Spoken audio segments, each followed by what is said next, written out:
sub-databases, which you've probably heard of on Web of Science, which can have their journal impact factor, while journals in other sub-databases, they might not have journal impact factor. So that gets quite confusing and quite complicated. So we're trying to address this problem this year, and we start simplifying things. First of all, last year, into 2023, we made sure that even the journals on emerging sources citation index, they also have their journal impact factor. Now, we can talk about the structure of Web of Science as a database, and let me maybe for that just very quickly to jump on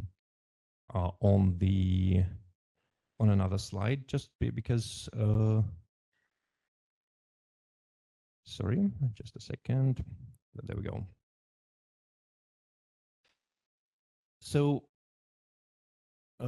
I assume the size of the yeah, here it's probably going to be better. So on the Web of Science core collection as a database, and I know this might look complicated, and that's exactly something that we want to simplify in the future.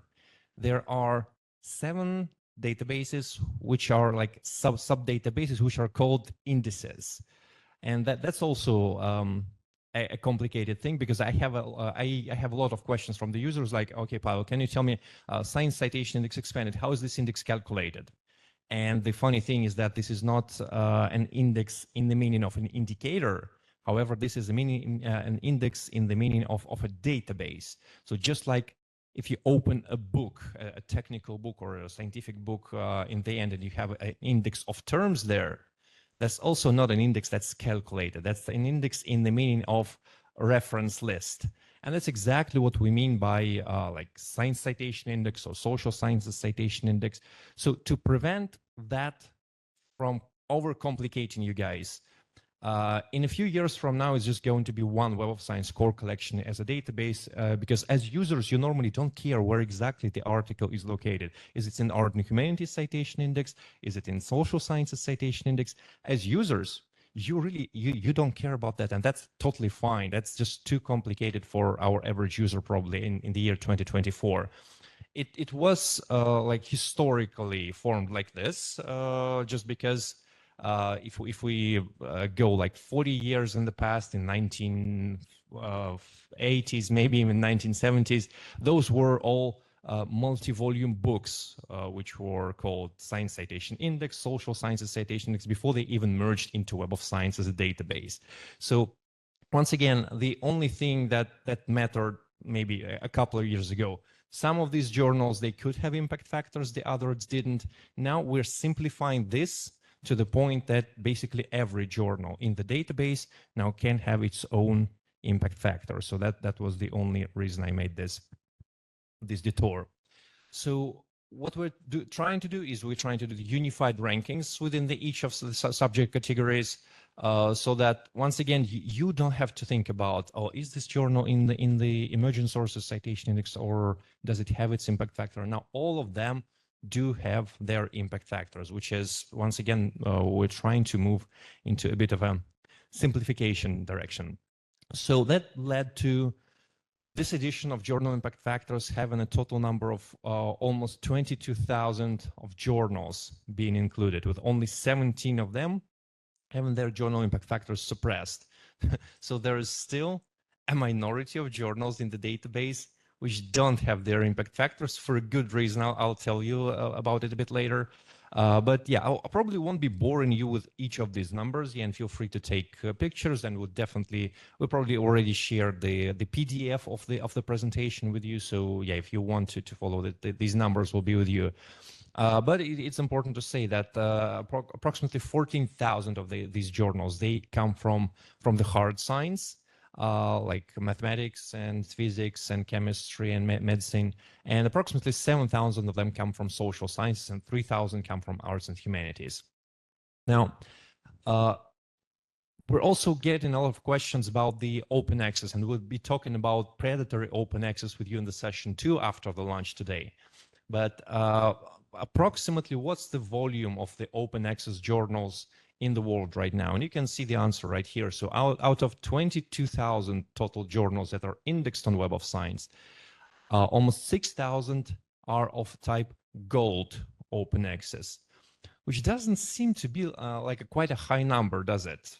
So almost 6,000 out of 22,000. If I did my math correctly, that's less than 1/3. However, if we take a look at the individual documents level, the number of open access documents in the year 2023 on Web of Science right now is almost 50%. Why does this happen? Because this is only gold open access. So this means that the whole journal only publishes open access articles and doesn't ask for any subscription. While there are also certain journals that can deposit their reprints or preprints according to green open access model, which makes the total number of the open access documents available for you, including through Web of Science, much, much higher. What else we changed in this particular edition of Journal Citation Reports? Once again, because we had this, and we unfortunately we still have this internal breakdown of the sub-databases within Web of Science core collection, we used to still mark. So if there is a subject area on journal citation reports like educational and educational research, we still provided you in the past two separate lists, one for the emerging sources citation index journals in this subject area and another one in this social sciences citation index. So once again, that's not very comfortable for, like, we still, when we think back, we think about, for you as users, why should you even care about which sub-database of Web of Science this particular journal is? So once again, we simplified this, and now it's all like one subject area. So we still provide you the rankings within one subject area, and that seems to be much more comfortable. So that's how it looks right now. Just for the purpose of backwards compatibility, we're still giving you the option to see the lists and the rankings within the individual like sub databases. But generally, what we offer you is the unified ranking of a journal within its subject area. So I'll have to very quickly jump here into the appendix once again.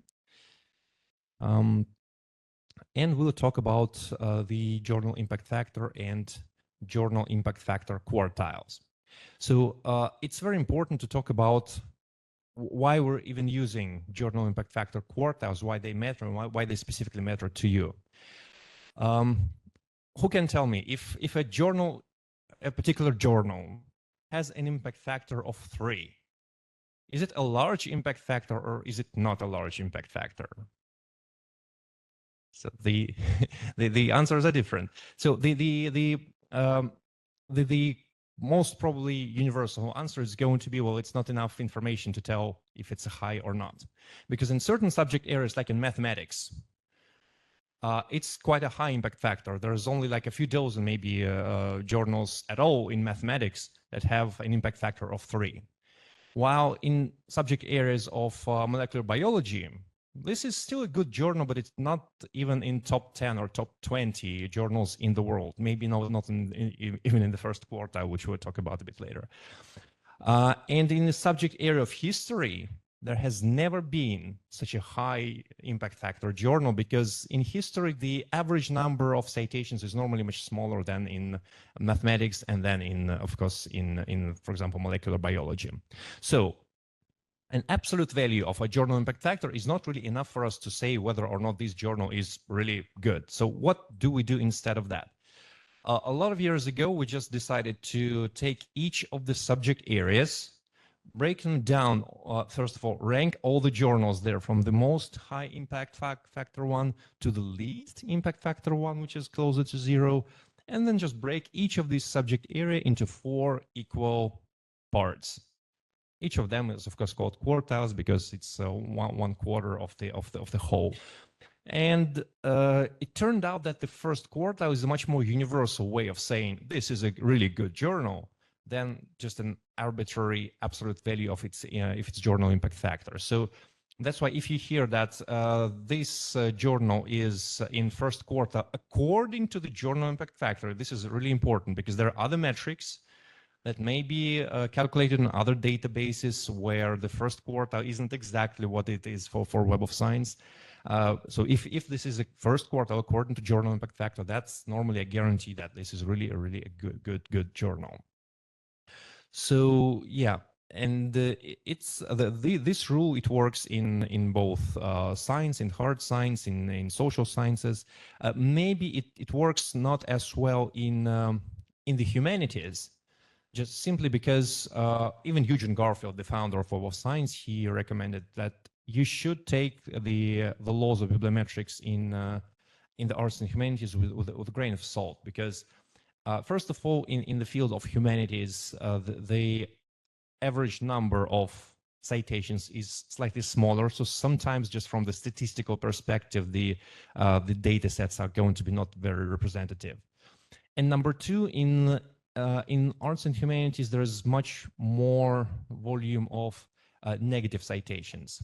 So in hard science, you don't need to, so if you disagree with somebody, you don't really need to publish another scholarly article for that. So you don't need to publish a scholarly article to prove that a perpetuum mobile cannot exist. It cannot exist because the second law of thermodynamics, that's the reason. So you don't need another paper for that.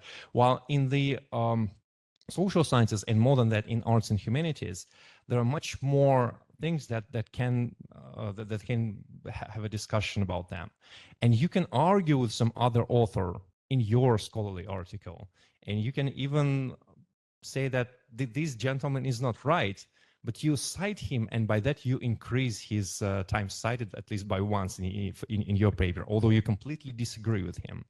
So we'll talk about how to counter that in Web of Science as well. But the point here is that in the arts and humanities, even Eugene Garfield, he didn't he advised maybe not to use the aggregated metrics that much. So you also have to take them in the context. But still, you can you can rank the journals according to their impact factor, even in our arts and humanities, and see if which one's better. It's just that if you work in the fields of arts and humanities, you probably have also to first of all to consider maybe some other sources like maybe publishing books, and yeah, you shouldn't be relying solely at the bibliometric indicators in those subject areas. So you also have to consider your own judgment, your peers' judgment, etc. So let's take a look at a specific example on journal citation reports, what we have there right now. Again, we do have access to live interface of journal citation reports. So if we have any questions and if you'd like to take a look at specific journal, we can totally do that. We have enough time for that today. This is a journal called eScience. And by the way, this is the journal that just this year, it has received its first impact factor. So we normally have its profile page, its overview, just basically about what this journal is and where their publisher is located.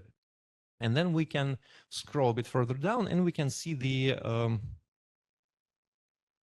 it already changed on my screen. Yeah. So we can see, first of all, the value of this journal's impact factor, and I'll tell you how it's calculated.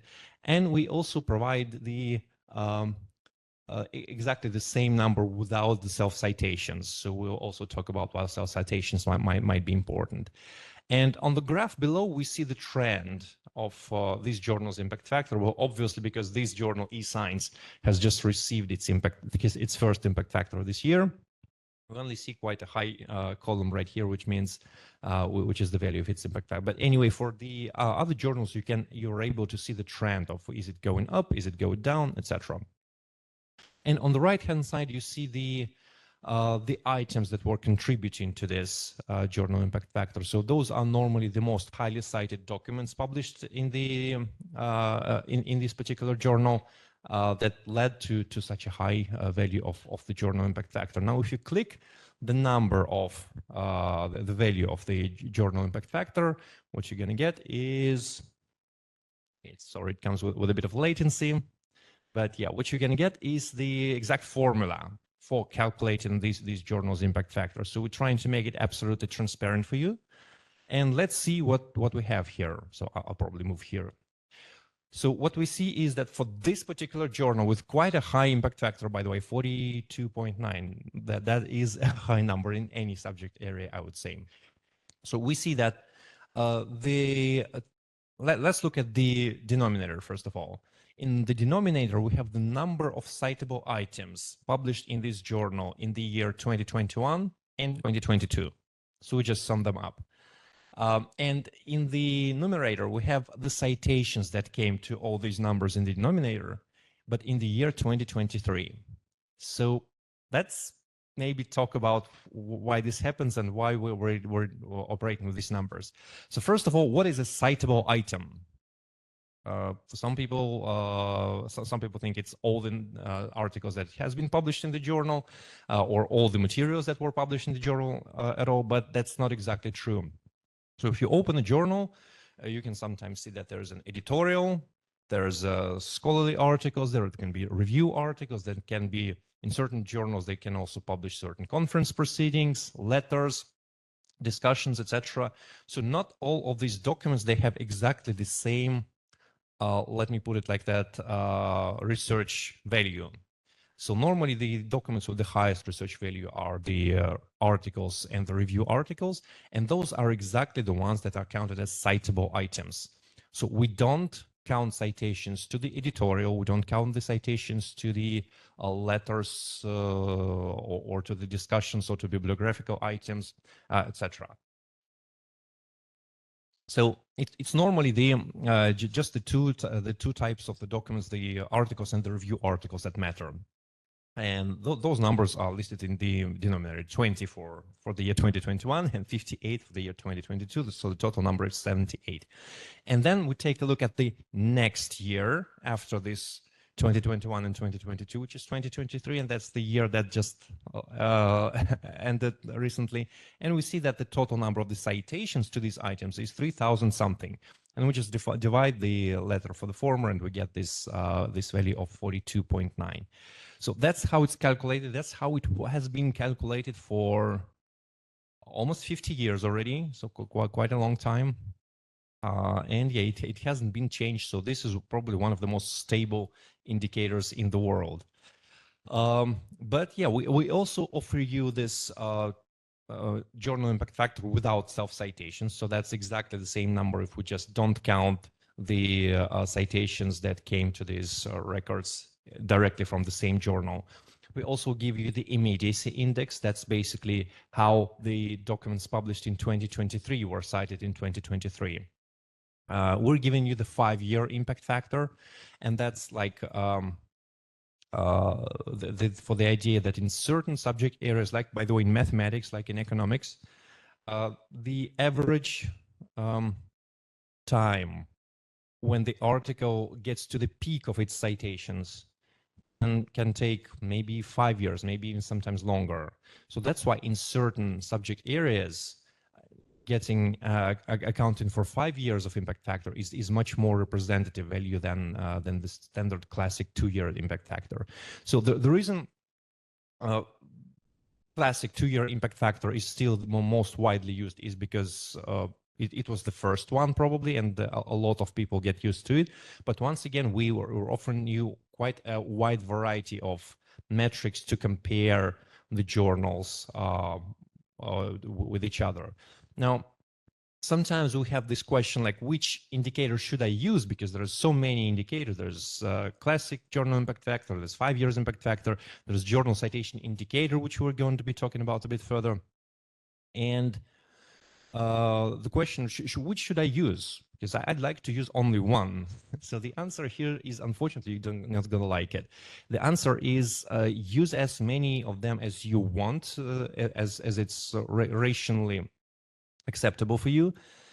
Imagine, for example, a general medicine practitioner that would also like to assess the health of a human by only one metric. So he said, okay, so this person has a body temperature of 36.6 degrees centigrade. They have a blood pressure of this, but I only want to use one indicator.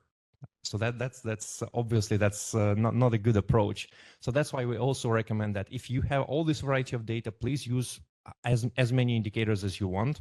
Yes, this might take time, and just decide on how deeply do you want really to get into this topic and to really be comparing the journals. If you don't want to dig probably too deep, classic 2 years journal impact factor and specifically the quartiles based on it should probably be enough for you. And now let's talk about journal citation indicator, which will probably be the hardest metric in today's conversation, providing that we have time to talk about all of them. So we just launched it a few years ago. And the reason we launched it is basically the same criticism of impact factor, that you can't use the impact factor value to compare journals across disciplines. So we decided, okay, we'll try to launch a normalized metric, which will allow you to compare journals across disciplines and just to tell whether how much better or maybe worse than average is this particular journal cited. So the same journal, eScience, that we've just been taking a look at, that's a Chinese journal, has a journal citation indicator of 6.67. Let's memorize this before we can jump to any conclusions like is this a high number or is it a low number. By secret, I'll tell you this is quite a high number, but let's see what exactly that means and how that's calculated. And before we can do that, we will have to talk about how exactly we normalize. Excuse me. How exactly we normalize citations on Web of Science. So this is a screenshot. By the way, I'm pretty sure that, so first of all, we picked this a particular record because this is Abhijit Banerjee. He won Nobel Prize in economics, I believe 4 years ago, if I'm not mistaken. And we just picked the Web of Science record that we suppose was the reason for Abhijit Banerjee to win Nobel Prize in economics, which was about the economic lives of the poor. And by that time, this record was cited in Web of Science 735 times, which is once again quite a high number. That we all probably agree that this is a high number. What we can't say just with Web of Science itself is how big is actually this number? What should we compare it with to say that it's, for example, this time the world average? So should we take the average number of citations for any Web of Science document? Well, obviously, we've already been talking with you that citations really depend on the subject area. In one subject areas, the average level of citation is lower. In the other subject areas, citations are higher. Citations depend on the publication year. This document has been published in 2017, so it had much more time to get 735 citations than a document that was published yesterday. And the citations also highly depend on the document type. So we've been talking already that there are scholarly articles that get 1 citations, that there are review articles, and in certain subject areas, review articles can get cited like 4.5 times more than the original articles. And there are conference proceedings which have their own citations. There are, once again, editorials that can also get cited, etc. So we also have to account for the document type. And this is the hardest slide of today's presentations. If we're done with that, we're good. So how exactly we calculate this category normalized citation impact? So we'll probably be talking about this category normalized citation impact as an indicator today. It's normally not available on Web of Science. It's available on our more advanced bibliometric tool that is called Insights.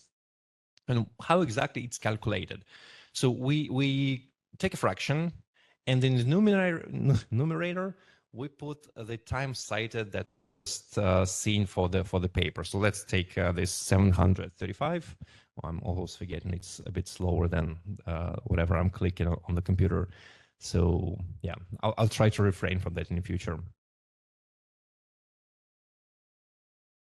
Yeah, so 735, that's what we put in the numerator of the of the fraction. And then in the denominator, we put all the we put the average number of citations.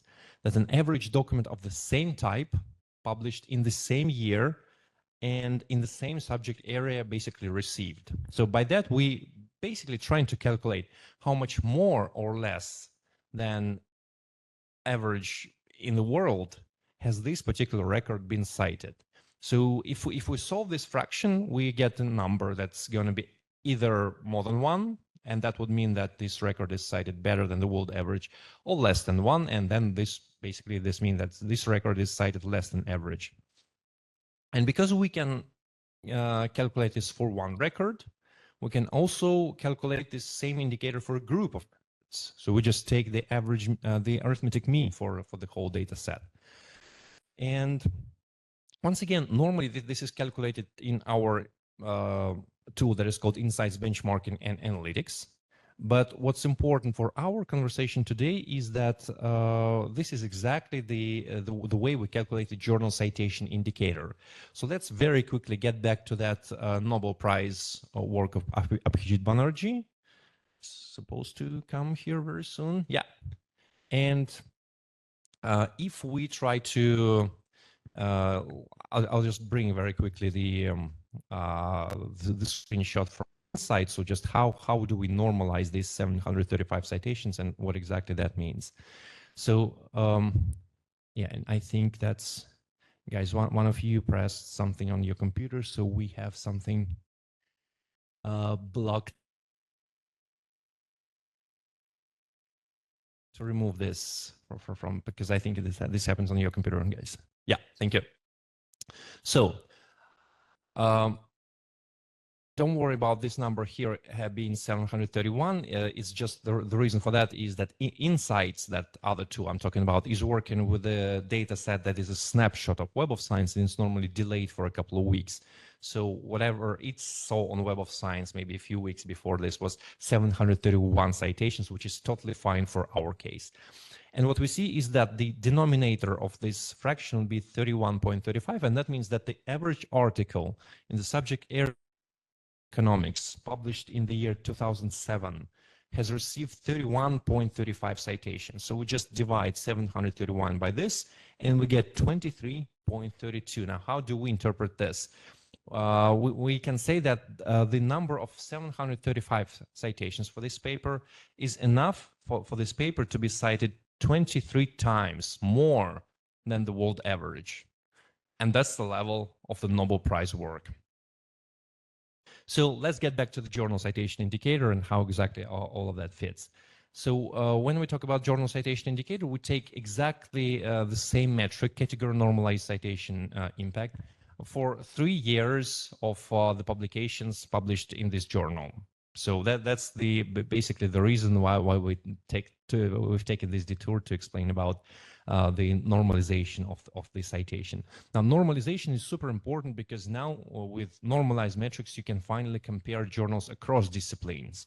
So if you have a journal in, if you're considering basically to publish in 2 journals, one of which is in pharmacology, or maybe the other one is in molecular biology, just because your research is somewhere in the jointly between these subject areas, you're free now to select any of these journals just according to their journal citation indicator, and you don't have to care that one journal is actually listed in one subject area, so we have to factor their journal impact factor, and you just have you can just continue with using this metric. So a few more things about how the journal citation indicator and journal impact factor relate to each other. So when we're talking about journal impact factor, once again, we've taken the documents published in like 2 years ago and 1 year ago, and we see how they were cited in the current year, and that's for the most recent edition of journal citation reports. While the journal citation indicator, it contains basically the documents for and the citations for the last 3 years, for 3 years. So yeah, that's the main difference between them. And all the other things, generally, they are basically the same with just a small thing that the journal citation indicator you can use to basically compare the journals across subject areas. And if you take a look at the same journal, you can also see its rank across these subject areas and according to different metrics. Normally, you will see that if a journal does really well with journal impact factor, it will probably also do a good job with the journal citation indicator. So this is the same journal, and you can see that it occupies exactly the same rank according to both of these indicators. But yes, there will be sometimes cases when the journal might be really high in terms of its journal impact factor, but quite low in terms of its journal citation indicator. We don't have any universal answer why this happens. This probably can happen because of the fluctuations of the citations in certain years. Again, the journal citation indicator takes a completely different publication window for the calculations. But yeah, generally, this should not match probably, but be very, very close to each other. And with the new release of journal citation reports, again, I don't know if this is going to be really applicable for you guys.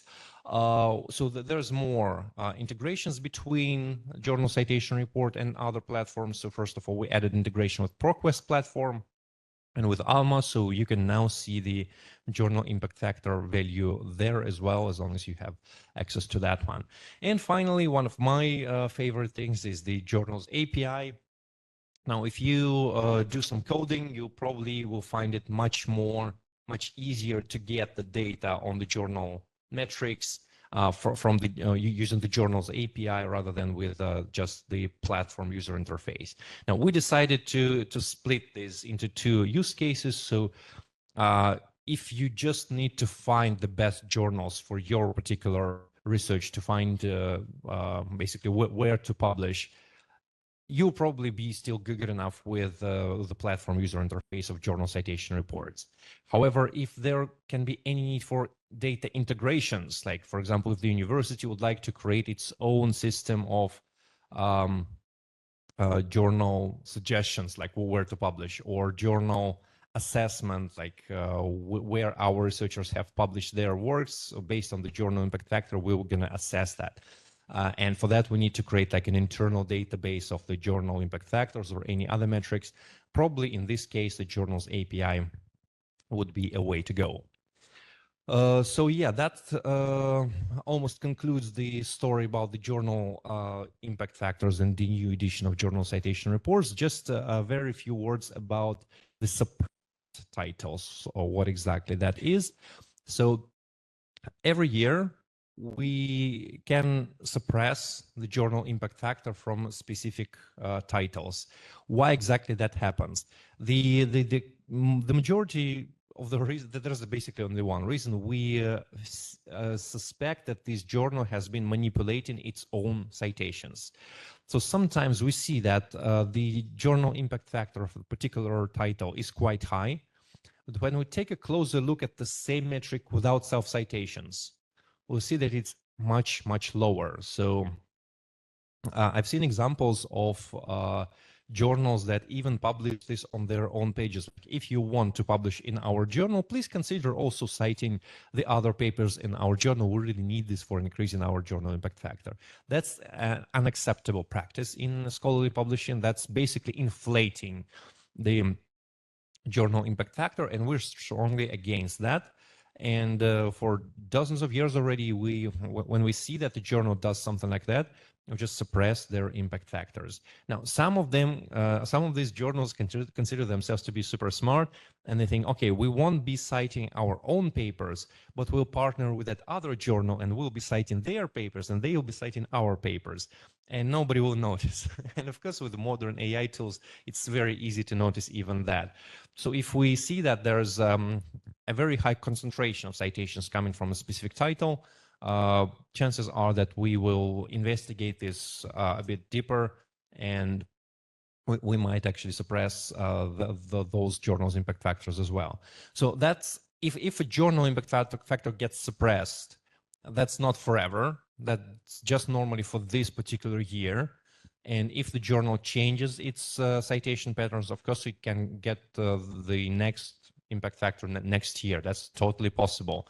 So that's not like a super hard measures that we're taking against them. And it is important to understand that if we suppress a journal's impact factor, it's probably still being actively indexed by Web of Science. So you can still find this journal on Web of Science. You can still find its new articles being published on Web of Science. They can still get cited, and you can still cite them, and you can still submit your papers to that journal. The question is, do you really want to be submitting your papers to a journal that doesn't have an impact factor? So it might get it next year if they change their citation behavior, but if not, well, maybe they won't have this impact factor even next year. So yeah, and if you want more information about why exactly we think that these particular journals were misbehaved in terms of citations, we also keep this link right here, so you can find more information about the particular reasons for the journals being suppressed of their impact factor. Some of them were just for pure self-citation, some of them were probably because they cited each other with some other journals. The next topic which we wanted to cover today is the conference proceedings citations index and how it can be used for your discovery and networking. So once again, we've been talking about that complicated slide. If you remember, that Web of Science consists of Science Citation Index Expanded, Social Sciences Citation Expanded. Well, one of those sub-databases is Conference Proceedings Citation Index. That's basically the point that I'm trying to make. So Web of Science, basically what really matters, Web of Science index journals, books, and conference proceedings. So let's talk about this a bit separate type communication, and we'll see how we index this data and how you can use it to basically to find something specifically for you. So again, it will take some time to load the new page. If you go to the landing page of Web of Science and you make sure that your key database is selected as Web of Science Core Collection, that's again the main database we're talking about today. There's also this small button called Edition, and you can see that normally you're subscribed to two of these sub-databases, once again, Conference Proceedings Citation Index Science and Conference Proceedings Citation Index Social Sciences and Humanities. So by default, once again, as usual, you don't even notice that you run a search, and it also returns your results from these two like sub-databases. If you really want, you can just limit your search to them too, but I don't think that's going to be required for your job. Now, how many records do we index from these conference proceedings? That really depends on the subject area, and there are more than 250 subject areas on Web of Science schema. So I'm just giving a very few of them to you. There are subject areas like, so what exactly happens on this graph? The yellow, the greenish bars are the total number of records on Web of Science in this subject area in the last 10 years. And the purple column is how many of these records are actually of a type conference proceeding paper. So the remainder is normally, it can be a journal article, it can be a review article, which is also in the journals, it can be a book, whatever, but we can compare what's the percentage of the conference proceedings that's been like the primary method of scholarly communication in the subject area. And that's reflected in this black line right here. It's just basically the purple bar divided by the green bar. So, and we see that in the subject area of computer science theory and methods, 77% of documents are published as, of Web of Science documents, excuse me, is published as conference proceedings. Now, in the subject area of robotics, the total number is quite much smaller, but still 65% of these documents are published in conference proceedings. The other three quite popular subject areas are also related to computer science. But if we take a look at the subject area of andrology, less than 1% of Web of Science documents there is actually coming from conference proceedings in the last 10 years. Same goes for literary, excuse me, same goes for the subject area of literary reviews. So there's probably not a lot of conference proceedings happening in this subject area either. So the point I'm trying to make here is that conference proceedings are not for everyone. Check in which subject area you're working, first of all. Is it really applicable for you to be maybe thinking of going to a conference? Maybe in your subject area, the primary mean of scholarly communication is just a journal article or a book. So there's probably not a lot of conference proceedings in your subject area. So some of these are more typical for proceedings like computer science, like engineering, telecommunication, etc. Some fields of medicine are also more likely to have more results being published at conferences. So how I would recommend you're using Web of Science and specifically the Conference Proceeding Citation Index of Web of Science to publish your research results. I would just suggest by running a topical search. And once again, I appreciate you might not notice the size of the font might be too small. So I tried to run a search on microplastics. I don't know if any of you does any research in microplastics. I just know it's quite a popular topic in research right now. Me, I don't know anything about microplastics research. My major in the university was economics and business. But let's run a search in microplastics. What do we see on Web of Science for it? And again, the size of the font might be quite small, but let's see what happens here. So the what I did is I brought up the breakdown of all of these results by a particular Web of Science index or by a particular Web of Science subdatabase.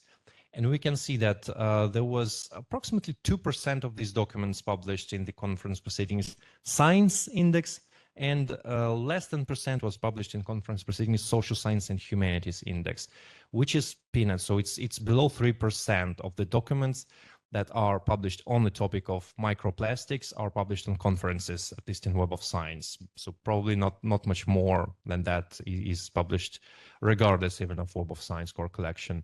So is it a lot?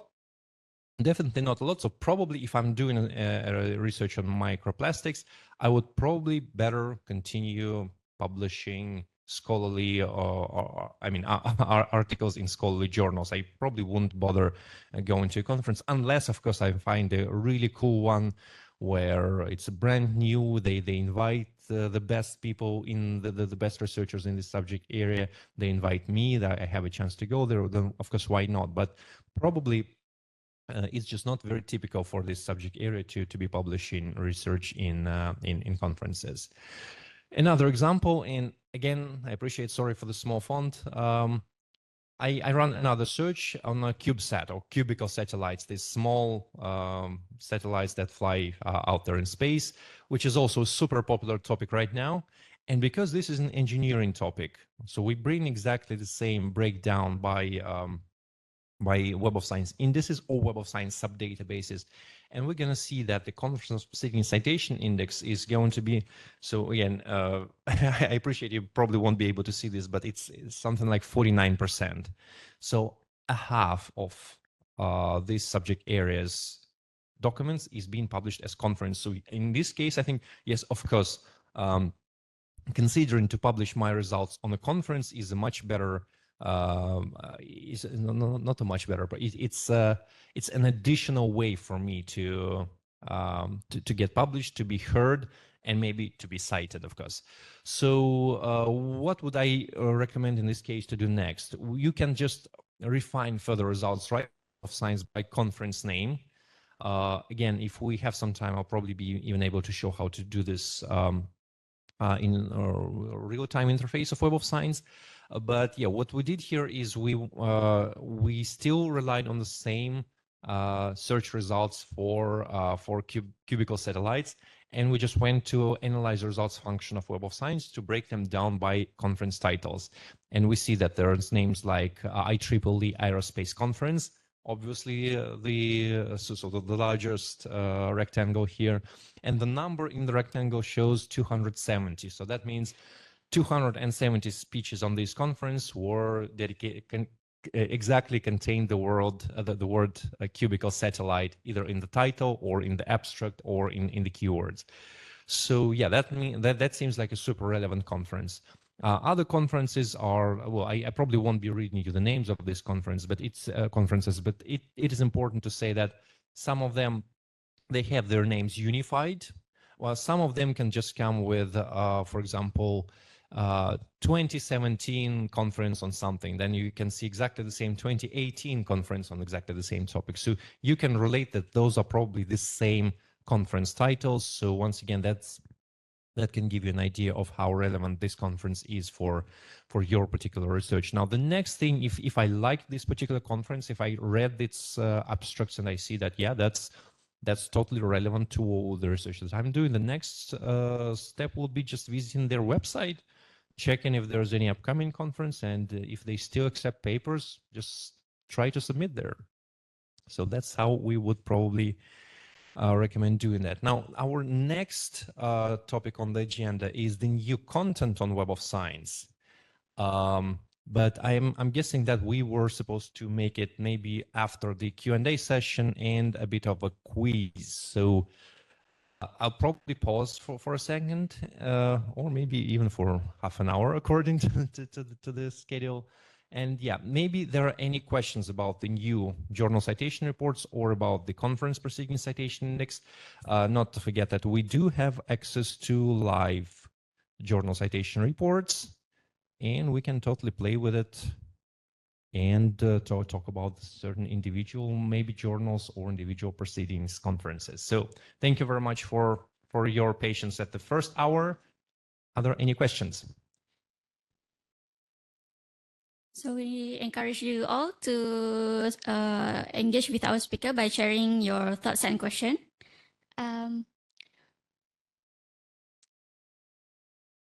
We have one question from the WebEx. I can ask you, okay? Yeah. So the first question is from Dr. Asrini binti Abdul Razak. Her question is, since AHCI and ESCI receive GAIF, are these journals indexed in ESCI and AHCI is at the same par with SCIE or SSCI? A good question. Thank you very much. If you don't mind, I'll try to open it if I have access to it right here on the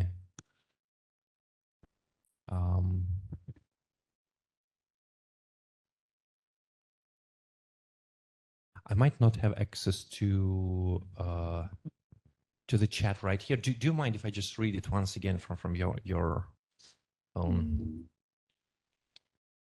That's right.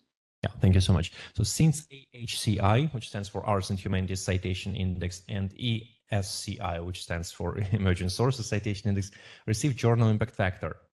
Are these journals, oh, thank you. Yeah, now it's better. Are these journals indexed in ESCI and AHCI is at same par with SCI or SSCI? Yeah, that's a very good question. So I would say that we still, internally on Web of Science, we still treat those journals a bit differently, just because, for example, Emerging Sources Citation Index is mostly about the emerging topics in the research or science from emerging countries. So it's not that we dislike these journals more. It's not that we think they're not as good as the ones that are in the three major indices, but we just expect that maybe in the next years there might be more fluctuations of their journal metrics. That's the expectation. That still has to be proven, and we will keep, of course, our observation for them.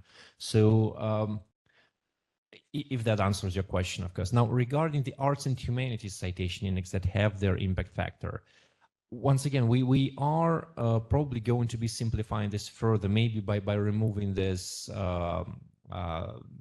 this demarcation completely between what kind of index that is.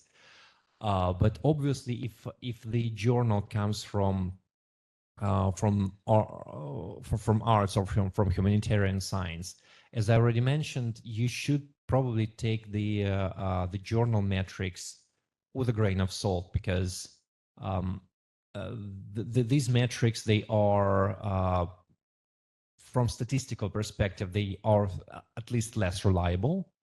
And as I already mentioned, because there's much higher proportion of negative citation in the arts and humanities, that's how you sometimes you probably shouldn't be just trusting pure bibliometrics in the arts as with the same degree as you can trust bibliometrics in the hard science, for example. So with the journals themselves, no, we don't consider any of these journals to be worse than the ones in the major indices. But still, when we're talking about the individual metrics, we probably have to take caution and see, and maybe observe in the future how their impact factor might change. What does it mean for you as researchers now? Should you trust these journals exactly with the same trust as you trust, I know, Nature, Science, and New England Journal of Medicine? I would once again see that if a journal in Arts and Humanities Citation Index or in Emerging Science Citation Index, it does have a high impact factor, that's probably with a high degree of certainty that's a really, really good journal. The question is, how long is it going to stay there? Is it consistent in terms of its journal metrics?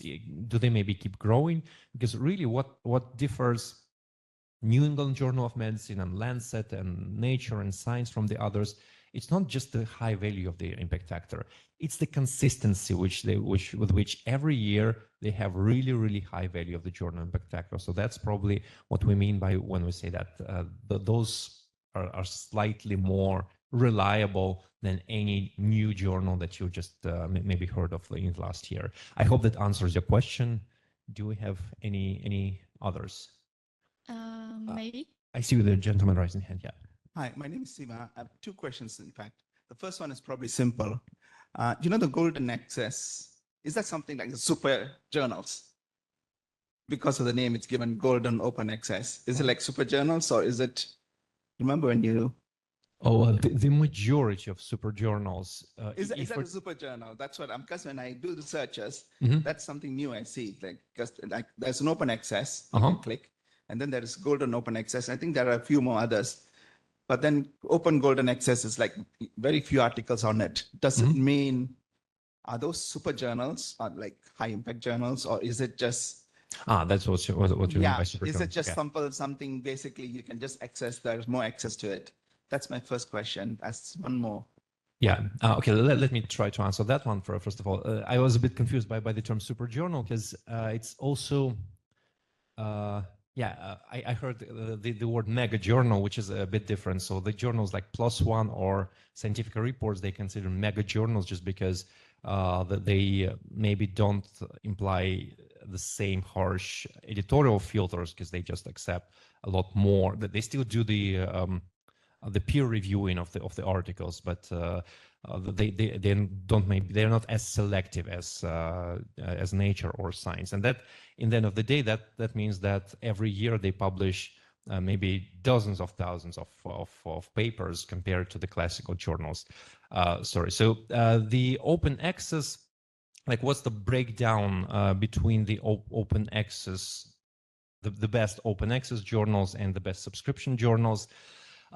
I would say that because of the pressure from so all these super journals, as you name them, they all of them, the majority of them started maybe in the 90s, even before the open access movement, but still being pressed by the open access movement, they still trying to, because they see that there's a lot of benefits in being open access. So you publish anything and it's being immediately available to the whole world, and anybody can read it and anybody can cite that. So there was certain research on that addressed what is actually better cited, subscription-based model or open access model. And it found out that yes, probably the open access model is cited better, but at the same time,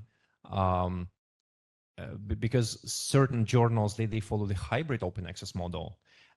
They can sometimes do this. So you submit a paper to them. So they are, by default, they're a subscription model journal, but you submit a paper to them, and they find that your paper is so good that they actually suggest you to maybe pay for it And then they will be able to make this particular paper open access to the whole world right from the beginning. And it's up to you to decide whether or not you want to pay, or you would probably not to. This won't affect any chances of being published there because they already accepted it. They just won't make it open access for the whole world. But what exactly that means, that in case in hybrid open access journals, we see that the specifically open access documents are cited more, that happens exactly because they select the best articles right at this stage. So there's a bit of bias towards that. So essentially, the point I'm trying to make here is that, yes, it can be considered proven that the open access journals are normally cited better on average than the non-open access ones. It's just really the other challenges that arise with the open access and with the subscription model. So the main challenge with subscription model is paywall. So you need to pay once again for the knowledge that's already been created by the scientists. And with the open access, probably the main problem, there are two problems. Number one is you have to find money for paying the article processing charge, and number two is, of course, the predatory open access publishing, which we're going to be talking about in the afternoon. So when you say golden or open access, what are those? What articles fall within golden open access? Everything. Basically, if the journal follows an golden open access model, that means that all of its articles are all the articles are available. So basically, the journals let everyone look at all the articles. Okay, thank you. That comes back to the second question, which you basically mentioned about those with open access get cited quicker. So does that mean the citation index is prejudiced in a sense? Because as a writer, it takes time for us to write. And it takes time. And so when we write, and by the time it comes and it's published, it's more than, sometimes it can take more than a year, 2 years. Whereas when you do the index, you look at 1 year, and different index sometimes goes 3 years. So how does that mean? So that there's no connection there, isn't it? The time it takes to actually get it published. Whereas when you look at when you do the calculation, you're only looking at 1 year after it's published. So you won't be published as quickly as it should be. Yeah, so you mean that there's a challenge to assess a particular paper that has been cited, because if you want to really know whether or not this is a reputable paper, you need to wait more. Correct, yeah. Because 1 year, it's too short. That's what I'm Absolutely, saying. Yeah. So I guess this is the challenge that a lot of, first of all, government officials that they face when they're trying to run something like a national assessment. And that's the challenge that the university management also has when they're trying to figure out, like, who's doing what. Like, do their faculty write reputable papers? So indeed, after that's the problem with analyzing bibliometrics for individual papers. After it gets published, you probably have to wait for some time before the paper gets cited, and then you have to judge based just on the numbers. And there's also a problem of sleeping beauties. So there's a problem of papers that get published. They don't get cited for years, and then all of a sudden this topic becomes really important, and everybody starts citing them. So that's called the sleeping beauty, and that's a lot of examples of that. So yeah, and a lot of government officials, what they prefer doing in this case is just assessing the quality of paper by the quality of journal where it has been published. So just taking a look at its journal impact factor, not something that the bibliometric community agrees with, because even in Nature, like 30% of the papers, they haven't been cited once. And even in fourth quartile journals, that there are sometimes papers that get cited much more. So yeah, this is a challenge, and basically what the government approach would be, yes, let's use the journal impact factors, but the professional bibliometric community approach is normally that you shouldn't just be taking the numbers in the equation. You should also be reading the content of the paper to understand whether or not it's good. So if it's very formal approach, yeah, probably the journal impact factors themselves are good. But if you work in the same subject area, try to take a look at the number of citations, and then read the paper to really understand if it's any good. Thank you. Thank you. Great question. Thank you. We have another hand raising. Yeah. Oh, yeah. Sorry. Do you have a question is that if we finish the draft paper first, so how do I know which level or journal is suitable for this draft paper? Because the journal has 4 levels, Q1, Q2, Q3, and Q4. So how do we know the different level is suitable for draft paper, and how to say, yeah.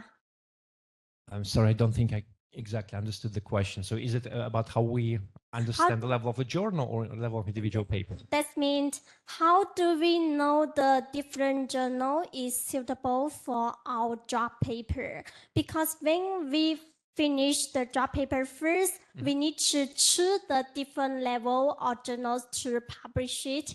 So how do we know that? How do we match this journal and draft paper? Okay, I think I understood the question. So the way I normally suggest to select the journals here is if you don't have any, if you're just an early career researcher with no papers published so far, and you don't have like your science supervisor, for example, as your co-author, who may be your ticket into the best journals, I would recommend just trying to find, like the third quartile journal that's indexed on Web of Science, and try to submit a paper there.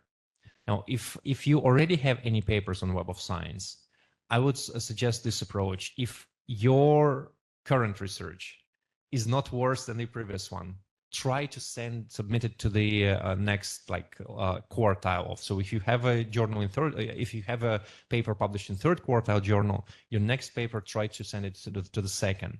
If they reject your paper for any reasons, you always have time to maybe select a more modest journal and submit your paper there. Oh, that means that try the high level Q1, and when we reject your paper, you will also need to try the Q2. If Q2 rejects, try to Q3, and then like this logic.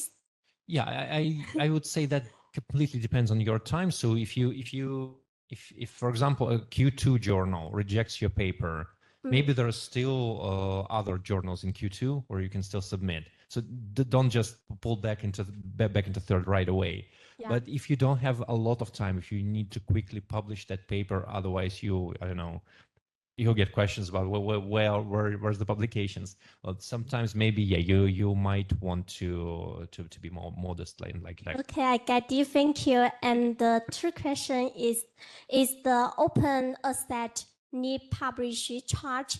So do I need to apply some publication charge or USN? Yeah, that's a very good question. So normally we'll be talking about the legitimate open access and access to. No, it works.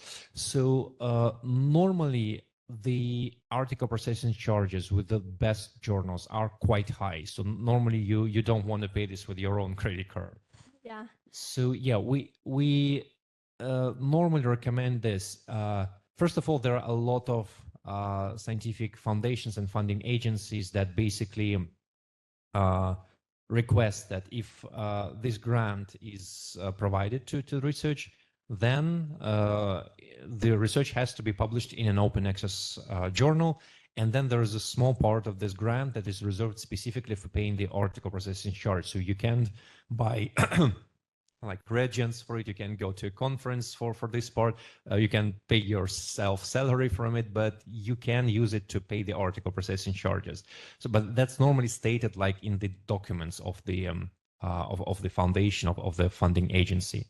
If that didn't happen, if you still did world-class research, which you might consider publishing in a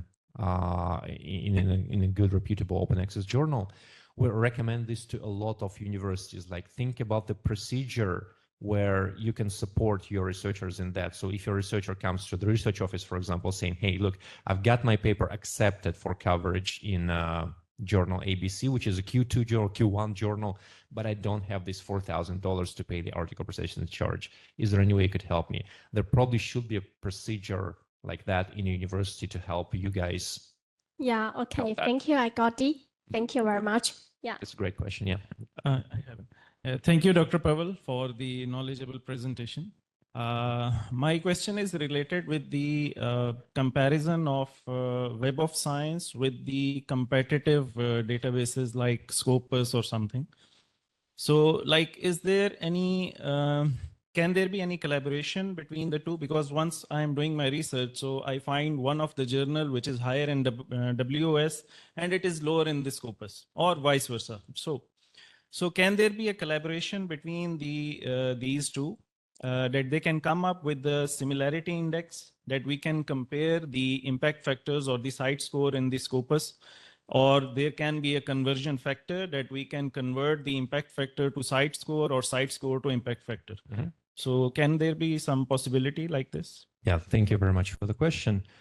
Well, in terms of collaboration between competitors, I don't think it happens, unfortunately, too often in the market. And yeah, with all sincerity, I can say that it's a pity that it doesn't happen too often. I know that there are a lot of knowledgeable people working there, now that there are knowledgeable people working here at Clarivate. So I wouldn't expect any collaboration here, but the exercise that you're talking about, I think it lies purely in the field of not even data science, but just, again, extracting the data from both sources, like from journal citation reports, all the impact factors, or site score, and just trying to run exploratory data analysis to see what exactly, how they can relate to each other. Is there any factors you want to put to each of the metrics to produce a single metric that would be easier to understand? But so that's probably the one approach that I would recommend. And then thing number two, I would like to just remind you the analogy with the general medical practitioner, that any attempt in the science to reduce the number of metrics to work might actually cut you off from valuable data. So just like a medic that would forget to measure the patient's temperature just because he thinks it's not important, and he would focus on measuring like the blood pressure. I don't think that that's a good medic. So I'm not trying to say that we all have to be good bibliometricians when all we need to do is just to select a journal. But I would say that just try looking at both databases, and if you have any doubts that this journal is not a good one, probably run some additional analysis. But if you're sure that this is a good one, you read it yourself, your colleagues have been published there, I would totally recommend that. Yeah, go and publish there, of course. Thank you very much. Thank you. Hello, Mr. Pavel. Oh, yeah, thank you. Okay, hi. Okay, we were informed that publication index in ESCI, okay, are not considered in the current methodology of academic ranking of world university. Okay, so meanwhile, SCIE and SCCI are considered. So now ESCI and AHCI already have journal impact factor. So in your opinion, will publication be considered in the future with these changes? So do you mean that our academic ranking of world university also start considering emerging sources citation index? Yeah. I wouldn't expect it to happen very soon, because I've been thinking about it just literally a week ago. Academic ranking of all the universities, if we take a look closely at their methodology, is probably the most consistent in terms of its methodology across the years. So if we take a look at QS rankings, that sometimes they adjust the methodology. If you take a look at Times Higher Education, they changed the vendor once, and they might change it once again. So they are, in a lot of cases, they change and tweaking.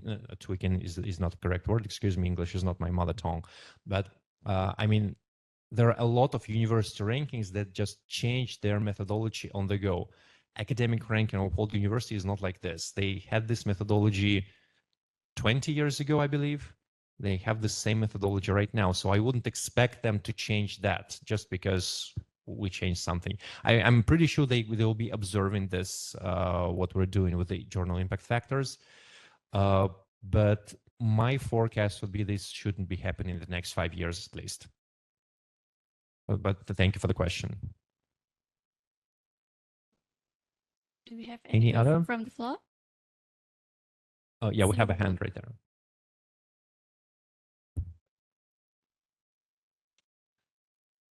Good morning. I'm a postgraduate student in math, but I came from a university in the Philippines. My question is very general, like because recently we are discouraged to publish in solely Web of Science Index journals. Why? Because the QS and Times Higher Education are focus on Scopus indexing. That's why, although I talked several times with Times Higher Education, I've been there lately in Bangkok. But there, I asked if they can integrate the Scopus and Web of Science, and the answer is it's very complicated. Maybe it's on business matters. I don't know. But I want to, I mean, to say something to my university that Web of Science is also very important. For example, University Malaya is focused on Web of Science, not on Scopus, something like that. So is there the Clarivate can do something like for our university? I mean, to maintain our publications in solely Web of Science Index journals. That's all. Thank you very much. Yeah, thank you very much for the question.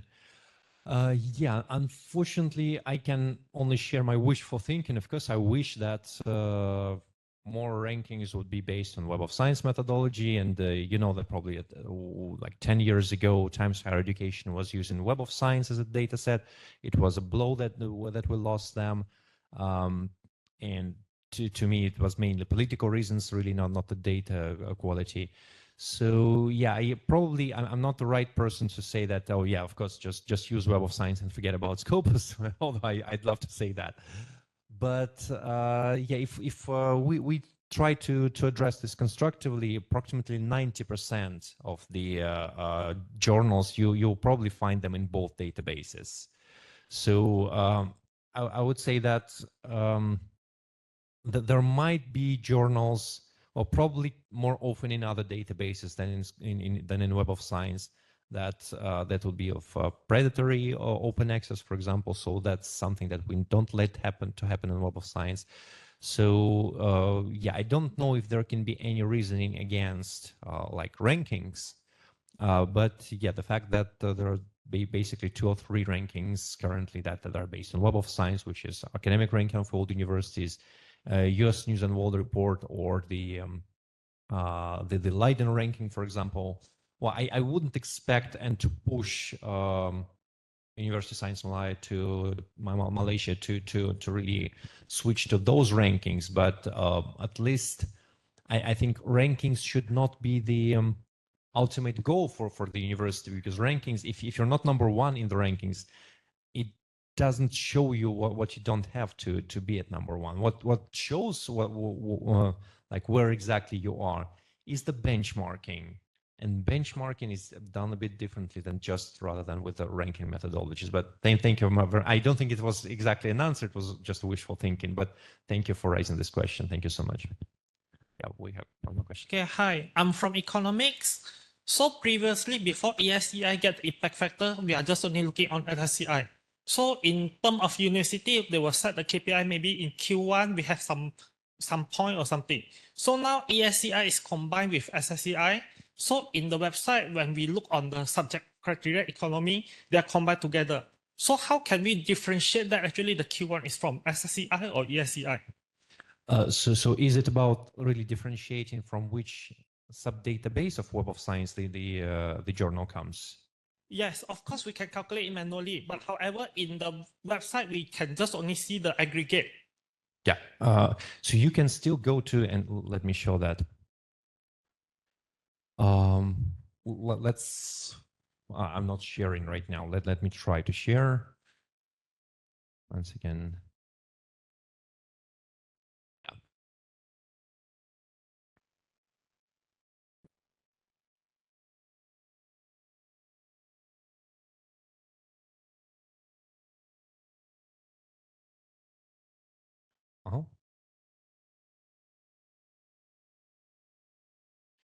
So let's try very quickly finding a journal on economics.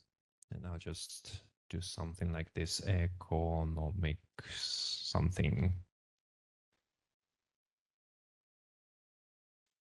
Let's try the journal Economic Notes. I don't know anything about it, but I'm assuming that it's in economics. So we see that its impact factor, and I'm sorry, it comes with a bit of a latency. So we see that its impact factor is 0.8. If we scroll further down, we will be able to see that its rank by journal impact factor. It's not, now it's shown completely as yeah. So in that case, unfortunately, I don't have an answer for you. So we just now understand that it happens like for the whole for the whole list of the journals in economics. There is one way to pull this data once again from the journals API, where we still keep this breakdown. But I'm just not sure that you would want to mess with the API to get all these lists. So yeah, probably that is a challenge now, and yeah, that raises a concern about this backwards compatibility. So I'll probably raise it to our product team, because yeah, I understand the importance why you need this breakdown. So what we want ideally to give you is, we still want to keep it simple like this, but we still want to give you the chance to, if you want to dig deeper into the indices level, then to compare the journals within each of the indexes. So yeah, thank you very much for bringing this up. All right, I guess we could take one more question last. Yep. Dear speaker, is there any difference in reception time between paid journals and non-paid journals? From Chao Yangji. In reception time, yeah, thank you very much for the question. Not something that I'm aware of. And the reception time, if I understand correctly, that's something like a gap that passes between you submitting the manuscript and the journal reacting to that. And by reacting to that, that can mean anything, starting from any notice that you're getting from the editor, or maybe you're already getting the peer review results.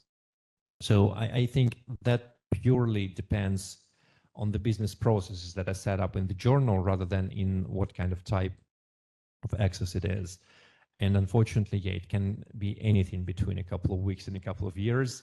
Now, I wouldn't say that it purely depends on the open access model type or subscription based model type. But thanks for the question. So the short answer is no.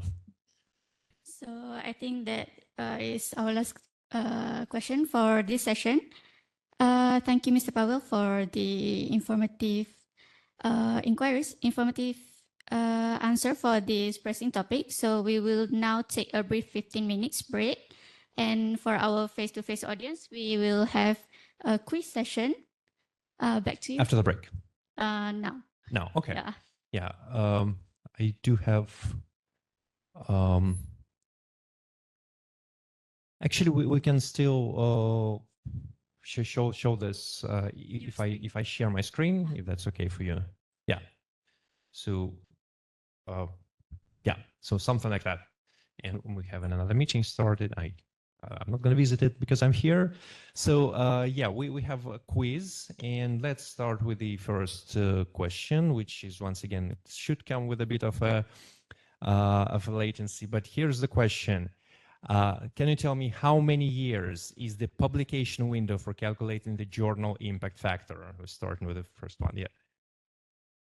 And there's just too many people. How do we consider the answers here? Whoever first is to raise I just saw the hand right there. So can you say the answer?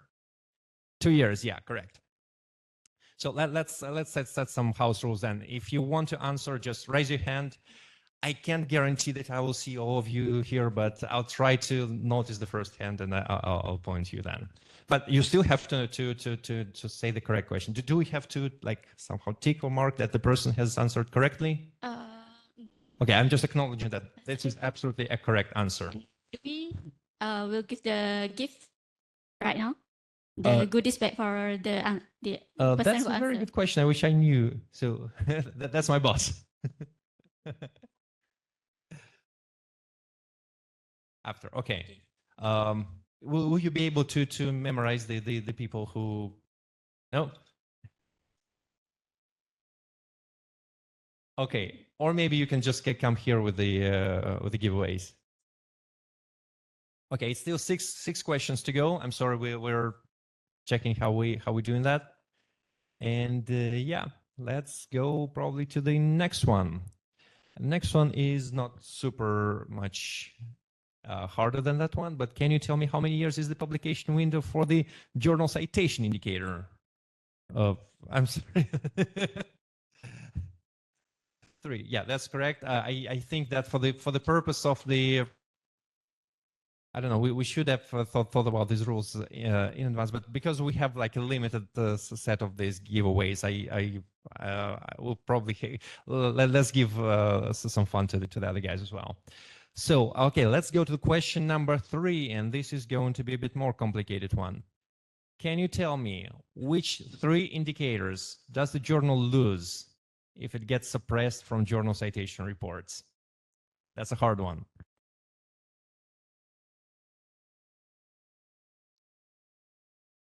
Yeah. Not exactly, but yeah. No. All right. I don't know. Maybe we'll have to think about an easier question next time. But yeah, let me then address that. Number 1 indicator that they are losing is the classic impact factor, the 2 years impact factor. Number 2, they are losing their 5-year impact factor. And number 3, they're losing their immediacy index. Again, for just 1 year. Sorry, I thought this wasn't one of the slides, but yeah. Trust me, this was the hardest question. So let's move on to the 4th one, and that is a journal ranks number 12 out of 315 according to its journal impact factor in the subject area. Which journal factor quartile is there? Is that? Yeah. Yeah, exactly. Q1. And we've got another winner right here. Yeah.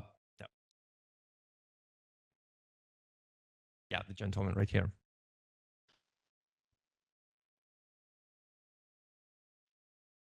Great. Question number 5 is a journal ranks 31st out of 52 titles. What quartile is that?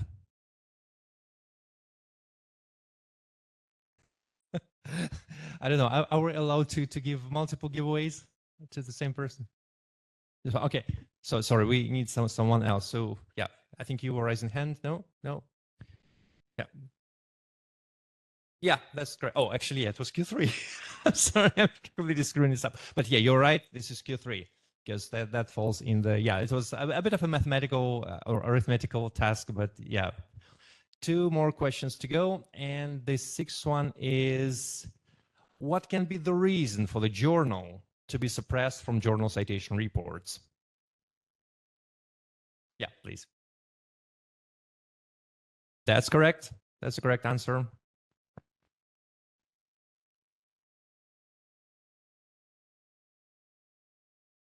And I guess that takes us to the last question of the session, and that is, if a journal is suppressed from journal citation reports, can you still find it on Web of Science core collection? That's an easy one. Come on.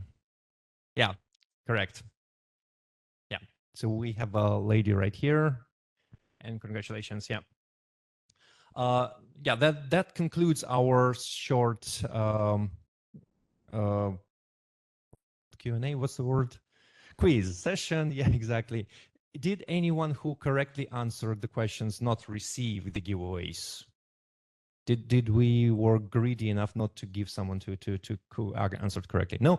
All right, then thank you very much for your answer. Thank you very much for your patience. So we're having a short break now, or yeah. Okay, great. Thank you so much. All right, everyone, we are about to begin our next session.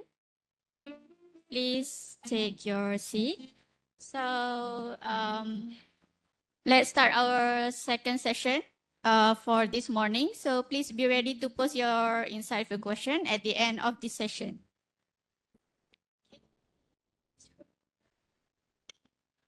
So how's everybody doing?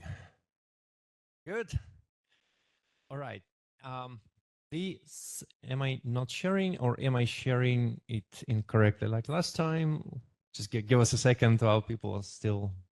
Yeah, seems like we're good. Thank you very much. So yeah, let's talk about the new content on Web of Science. So let's start with, you remember that diagram when I was showing you the structure of the Web of Science core collection. Now, the more complicated thing is that on top of Web of Science core collection, which is a core database, which is basically used for research evaluation purposes, there also there can be a lot of other databases available on the Web of Science platform. And you can basically run searches not just in Web of Science core collection, but in other databases as well. And some of these databases, actually, not to be very, yeah, I'll just, oops, that's not the way I wanted it to, yeah, that's how I want to show it. So we have the Web of Science core collection. So anything that, if we're talking about, if I want to publish a document in Web of Science, that's Web of Science core collection. That is where all the bibliometrics happens. That's where the journal impact factors, so we calculate.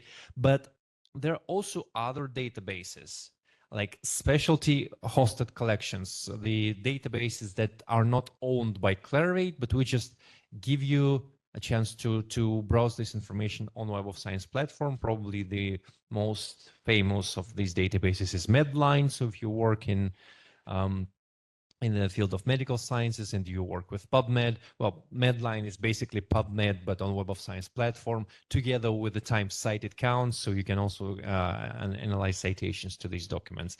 We have some data which is beyond published literature. So that's, and by published literature, mostly mean journals, but that can be patent databases, that can be data citation index, which we'll be talking about a bit later in the afternoon.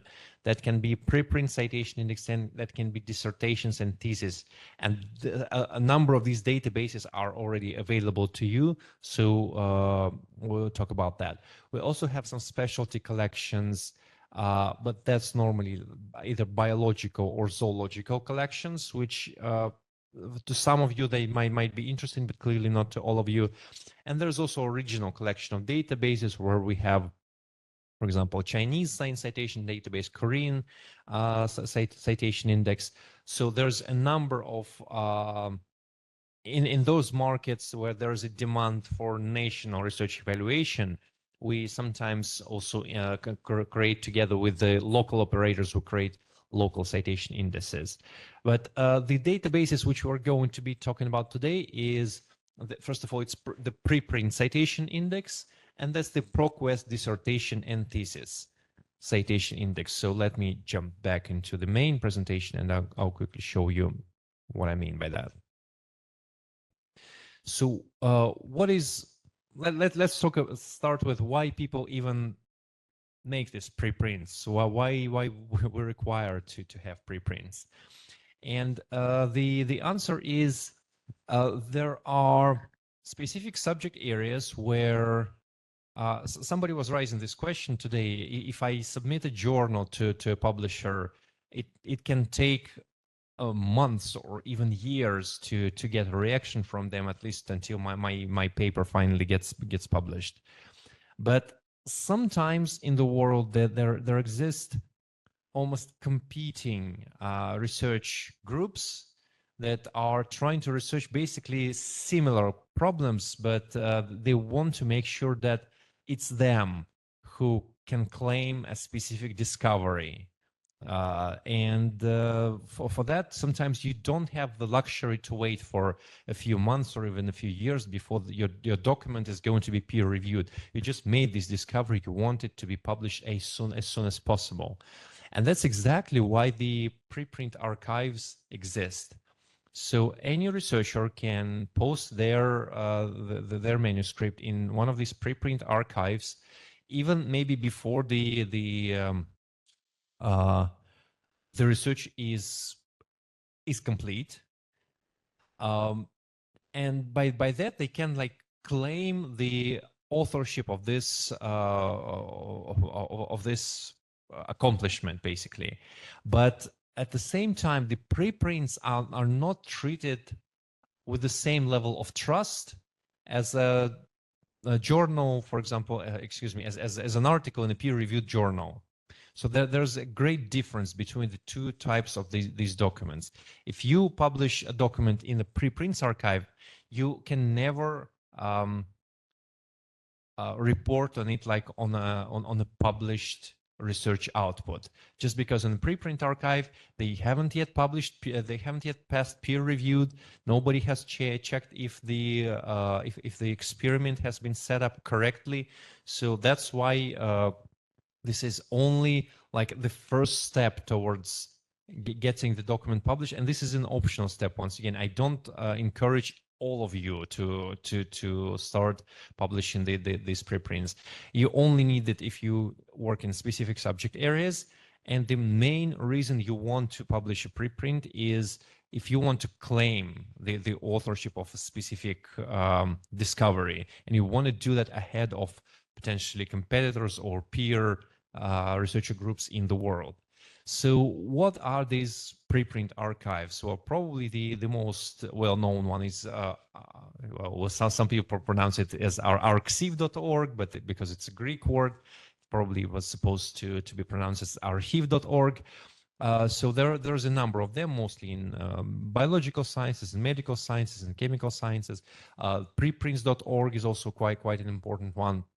So what we did is we're collecting the data directly from these preprint archives, and we're also indexing them in the same interface as you can see on the Web of Science platform. So this is one of the preprints made by maybe one of you or one of your colleagues. So this comes, to the best of my knowledge, this comes from the University of Science Malaysia. So what exactly we index for each of the preprints. Now, if so first of all, we make this notice right here, so that this article is a preprint and has not been formally peer-reviewed. It should not be regarded as conclusive, used to guide clinical or health-related decisions, or be reported in news media as established information. So that's exactly what differs a preprint from a formally peer-reviewed article in the journal. So if by any chance this preprint would have already been linked to any Web of Science journal article, we would also have a notice here saying that, oh, that there's also a linked journal article to this preprint. But yeah, on top of that, what we have is its title, its author names, which can also be linked to researcher profiles on Web of Science. From which source does it come, including the DOI, because the objects on these preprint archives, they can also have their digital object identifier, when it was published in index. And as you can see, there are two links here, each to a separate version of this preprint. So sometimes you publish one version of the preprint, and then as you make some other additions to the research, you can also publish the second version, the third version. Sometimes there might be years before the version. So like in this case, the first version came in 2021, the second version came in 2024. And then we have the abstract. And let me just scroll that a bit down. So we also index the keywords, the author affiliations, and if there's any funding associated with that, or even index the funding data. Also, as you can see back on the top, there are two preprints that cite this particular preprint, and there's one more citation to one of these preprints in Web of Science core collection. So once again, it's if you want to cite specific preprints, you probably should be careful about that, because once again, this is not a peer-reviewed data, so you shouldn't be probably treating them as a finished research.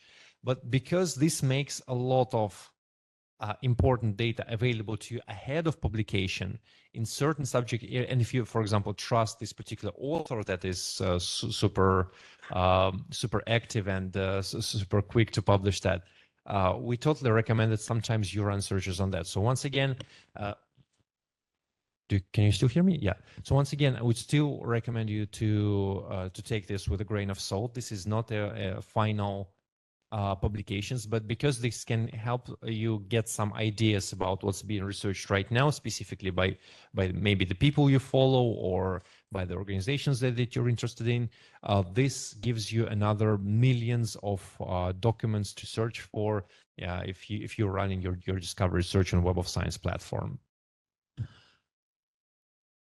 Yeah, let's skip to the next one. And once again, we keep the versions of the record. All of these, if you have your researcher profile on Web of Science, you can still link your preprints to that one as well. You can also set up alerts, and they, of course, all of them can accumulate citations. And the metadata, which we've just seen with you, it's almost as standard as on Web of Science platform. So we also have the author names, we also have the affiliations, we also have the grant data, and through the citation mechanisms, it's also all hyperlinked to each other. So that was the preprint citation index, and once again, it's already available to you. The only thing you need to do if you want to take a look at that is, this is my Web of Science access. Let me very quickly show it to you. By default, we're searching on Web of Science core collection. All I need to do is just to select the preprint citation index. And I'm sometimes disappearing. That would get me into that database, and I will be able to search for all of these preprints. Okay. Now let's move on. The next database is ProQuest Dissertation and Thesis Citation Index. So what is that? If you heard Clarivate, our company, the owner of Web of Science, a few years ago, we merged with ProQuest, another very famous company that's one of the primary businesses was a database of dissertations and theses. They also had a number of other products, which by the way, I'm still studying. That they're amazing. But yeah, one of the synergies that we try to explore right now on Web of Science is get this database of dissertation and theses, which they are collecting from a variety of sources, thousands of universities globally, and just get it on the Web of Science platform, interlinked with through the citation mechanisms to the Web of Science documents. So that's what it looks like. Unfortunately, I was only able to find a couple of dissertation and theses from University of Science Malaysia. So this one comes from a bit different university. This comes from Multimedia University. But what we see here is if there's if you have a subscription to the ProQuest platform, you can also get a view of the full text of this dissertation. We also index all the basic data fields that you can see here, including the author name, the source, when it was published, and what's the institution address. And for some of them, we even we also see the degree name for which this dissertation was, the department, etc. So when we were demonstrating this to a number of customers in Singapore, they say, "Wow, we should probably think about using this one for our own." Not just research, but general evaluation, and for how our postgraduate students, for example, progress. We should be somehow using all these metrics in our system. So the people that didn't have immediately the answer on how exactly they want to use these metrics, but they were clearly ready to explore how exactly that can be done. And again, if there's any citation link, so this particular record is cited once by Web of Science core collection document. This is indexed, and it has its own 256 cited references, which we, of course, like always on Web of Science, we can explore and navigate across. So yeah, that's the ProQuest citation index. And again, a lot of the information that you can find, probably you can still find it in Web of Science core collection. But if you run a search on ProQuest dissertation and thesis, or if you run a search on all databases, it's clearly going to expand the number of results that you can have, and the number of the amount of the data that you can access through your discovery searches. And the next thing is, I think I saw it in your subscription once again just now. So it's grants index, and that's a bit separate story. ProQuest, it's also owned, or one of the other companies that we merged recently, it also owned a database called Pivot RP. That is basically all about the funding opportunities and existing funding information. At the same time, Clarivate, as a company, even before the merger, we also started reaching out to top funders globally to get some extended funding information from them. Now, what you were able to see so far on Web of Science when you just run a search was you could easily, if any record has been associated with any grant or with any funding agency, you could already find that, just because we were getting all this information from the documents themselves, so that there was a funding text, like the authors of this record acknowledge the grant of this number from this funding organization, done under this particular project, for example. So all of these parts in the Web of Science documents, we're still scanning them and recognizing as funding text, and from there we could have easily just guessed the number of the grant and the name of the funder itself. But unfortunately, we still didn't have the information about the funding volume or things like that.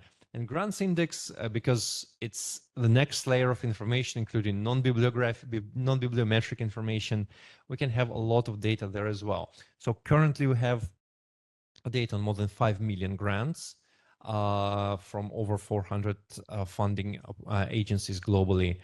And this is not a screenshot from the grants index, please don't get me wrong. So once again, on the previous screenshot, I appreciate once again this size of the screenshot was quite small, but there was this value of the grant in Japanese yen.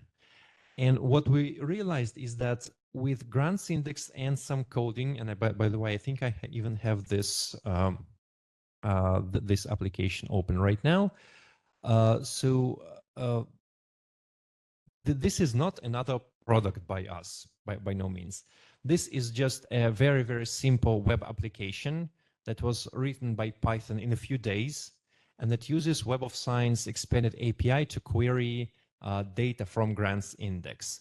And if we feed to it a query like topical search equals, let's take those cubical satellites that we've been talking about, so we can validate that query, and we can see that, okay, from it's approximately 323 records on grants index. And what we can do is we can just click the run button, and what the program is going to do is just start to retrieve the data from grants index using the Web of Science API, specifically aiming for that volume, grant volume amounts. And when it's done, it will basically start providing for us certain values, like so it inside of the program it converted the data from Japanese yen, or I don't know, from US excuse me, Australian dollars, for example, into a common currency, into US dollars, and from that we can start tracking, for example, the grant funding by year, so the volume of grant funding for this particular topic, or we can see the top grant receivers. So like University of Sydney, for example, University of Colorado Boulder. We can see the top funding agencies. We can see the average grant volume per year, or for example, the top grants by associated Web of Science records. So there was one grant, for example, which was linked to 17 Web of Science records. So the thing that I'm trying to convey here is that if we have the data on grant funding on each of the grants, unfortunately, Web of Science platform by itself, it doesn't allow us to visualize funding data and funding volumes so far. But if we have access to the data through like custom data set or through the API, that's exactly something that we can do. And just with a very, very simple Python web application, we can simply graph things like that. So yeah, and once again, please don't get me wrong. What I was showing to you right now was not another product that we're selling. It was just an execution of the API. This is exactly the same thing on grant volumes by year of research, for example, in artificial intelligence, or top grant agencies by funding volumes, once again, in US dollars for the same topic. So before we jump to the topic of AI on Web of Science, what we wanted to show you today is these three databases that you can use on Web of Science platform. So number one, it's the preprint citation index. That's basically the content that has not yet been published, but you can also already consider it maybe using as a base for your research, but with a grain of salt. There is the dissertation and thesis index. Once again, it's free of charge. It's available on top of your subscription Web of Science platform. And the grants index that basically allows you to explore the extended funding information, mostly about the grants that already happened. But again, we do have another tool that can allow you to track the existing funding opportunities, which is called Pivot RP. Unfortunately, that's outside of the scope of our today's conversation, but yeah, Clarivate offers that one as well. So the next thing which I wanted to talk to you about is the newcomings that exist in Web of Science. And some of them we already implemented. Some of them are going to basically live in a few months from now. And one of them, which I'm going to show you in the last few screens, is the one that's coming really in the future. So yeah, let's talk about what already we have from this AI in Web of Science. And yeah, a bit of a few words about AI. If you would have asked me the same question about Pavel, what's going on with AI on Web of Science a year ago, I would probably answer that, oh, you see, the AI is such a hard thing to talk about. It's still dangerous, probably. So we're not really sure if we should be using it. Now, in this year, a lot has changed. So every major company, and I'm pretty sure that our competition as well, they completely changed their approach to AI, trying to integrate it in their workflows, in their products, in their everything. So nobody treats AI as something super dangerous in the current years. Maybe we should be, but the competition presses each other, so that's how we start integrating it in our tools. And because of the hype linked to AI, a lot of organizations, they're trying to say that oh yes, we love you using AI, but mostly they will be saying about some primitive statistical models that they still going to be pretending to be an AI. Now, in modern world in 2024, when we're talking about AI, mostly we mean something like generative AI. So that's probably something that can either generate images or media, or it can generate new texts for us, for example, like ChatGPT. Now, there's a great difference between that AI and the AI that was here just maybe a few years ago. So if you train a deep learning model to predict I don't know, citations for a document, that's also basically an AI, but it's not as valuable possibly as the modern generative AI. So some of the things which I'll be talking about, they are like the old school AI, as I would say, because that's still statistical models, and that's not a lot of the generative AI being used there. But yeah, a lot of what we're launching is basically dictated by generative AI. So first of all, this is the old school AI, I would say. We've a few years ago we've added so-called citation context for the citation links that we index. So from select publishers, we started receiving the idea of the flavor of the citation. So that means we can track whether a citation was in a more supportive context or in a more arguing context. And you can see on a lot of records on Web of Science right now that, for example, out of 1,000 citations that came to this particular paper, that a number of citations came as a basis, as a few of them came as a background, a few of them to support these particular claims. Well, in this case, it was 0 that was arguing, so with a different point of view, and 205 in this case were in the part of a discussion. So it gives a bit of a context of how exactly this record has been cited. And in certain cases, you might see that, like we've been discussing in the beginning of our conversation in the morning. In certain cases, there can be certain argues about the specific viewpoints, mostly in the social science and even more than that in the humanities. So you're probably going to see it there. But in the hard science, there's not a lot of different viewpoints in the scholarly records. So once again, it gives you an idea of how exactly this record has been cited. And because we can do this retrospectively, so for select records, we analyze this retrospectively. For the majority of records that receive a significant amount of citations, we can even see it, like how exactly they were cited by the subsequent documents. And this is exactly an example of that. So that's so all these flavors of the citations, they are collected mostly with our AI.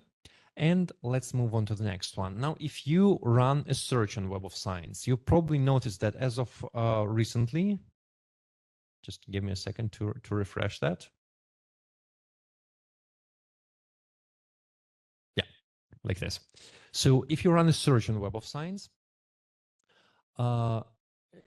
right on the search results page, you also see these keywords popping up. So what exactly is that? If you run a search, as for now, the search algorithm will also get like the keywords that I use together with your initial term the most, and it will suggest you to refine your search further.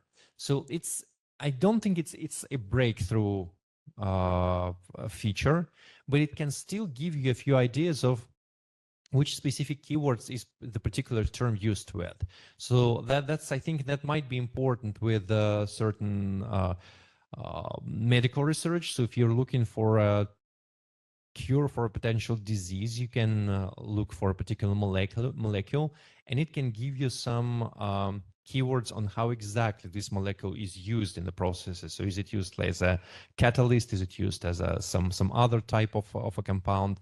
So you can get this from the context of the keywords that are suggested to you, and you can easily click each of them or just add the one from the suggestions menu, so that it can really help you narrow further your search. So this is an AI-enabled topic and keyword suggestions. Something that I think the regular search won't allow you to do. Now, I probably won't be talking about the researcher profiles today, unless, of course, we have this topic as a separate conversation and you insist on that, because we've been talking about researcher profiles really a lot, and those are also done with an AI algorithm. which is in terms of AI very, very old one. It's already turning 6 years today, 6 years this year. And we decided to completely rewrite that algorithm so that it does a better job with linking the correct records to the author profiles. So that's also coming. And instead of that, I would like to talk to you about this thing that is brand new and that we are launching basically in September this year. It's called Web of Science Research Assistant, and it marks our complete change in the approach to using the AI. So that's exactly the power of generative AI for Web of Science. So imagine ChatGPT or Web of Science, which you can prompt with questions like ChatGPT. Can you raise hands, by the way, who uses ChatGPT or Microsoft Copilot or something, things like that? Great. So yeah, almost all of you. Great. So yeah, imagine we have ChatGPT, but that works on Web of Science data set. And what exactly can it do? So it's an AI-powered tool where you have a chat window, and instead of running a search query, you can just ask it questions directly. I'll give you an example. For a few years, I suffered from migraine attacks. I couldn't figure out where they come from. Neither could the medics. They kept telling me that it's going to be with me forever. At some point, I realized that when I take creatine when I go to the gym, the severity and the frequency of these migraine attacks just go down. I went to Web of Science to search for a keyword creatine and migraine. I had to search for like 100 plus records. Took me weeks to accomplish to find out if there's a link between creatine in your brain and migraine attacks. Turned out that yes, it was. In the meantime, I've been asking ChatGPT 3.5, like, hey, ChatGPT, can you tell me if there's a link between creatine and migraine attacks? And the ChatGPT said, yeah, there is a link and it's positive. So if you take creatine, your migraine attacks are actually going to be more severe and more frequent, which was not something that I experienced, which again, maybe I'm special about that, but maybe that was just my case. But ChatGPT, as you very well known, it can return what's called hallucinations. So absolutely fake statements that don't have anything to do with reality. It had even referenced a scholarly paper regarding the link of creatine and migraines that didn't exist. Well, that's ChatGPT 3.5. Now, what happens with Web of Science? You can prompt it for the any questions that relate to your field of study. Well, we can't guarantee it will be completely free from these hallucinations that happen with ChatGPT 3.5, that happen with ChatGPT 4, and maybe with the subsequent versions. But because every statement that our research assistant is making is supported by a link to a Web of Science paper, we're expecting that the number of these hallucinations is going to be much, much less. So how exactly that works? You just ask it a question, and it provides you an answer, and also can provide you certain visualizations, graphs, and metrics. And let's take a look at how exactly that I'll probably skip the quotes from the users and the beta testers, how exactly that works. So we just open the chat window, and yeah, I once again, I'm sorry for the size of the font, but what happens there is actually we're prompting it, tell me about the theories of language acquisition. And what it returns to us is basically an explanation of all these theories with links to individual Web of Science papers, which you can click, of course, and open them as full Web of Science documents. Now, you can do that in Chinese, and it's going to understand other languages as well. Well, unfortunately, I don't read or write Chinese, but yeah, it does. So it understood, and it returned exactly the same links. I don't know if you try to maybe write a question in Malay, probably it's going to also do exactly the same.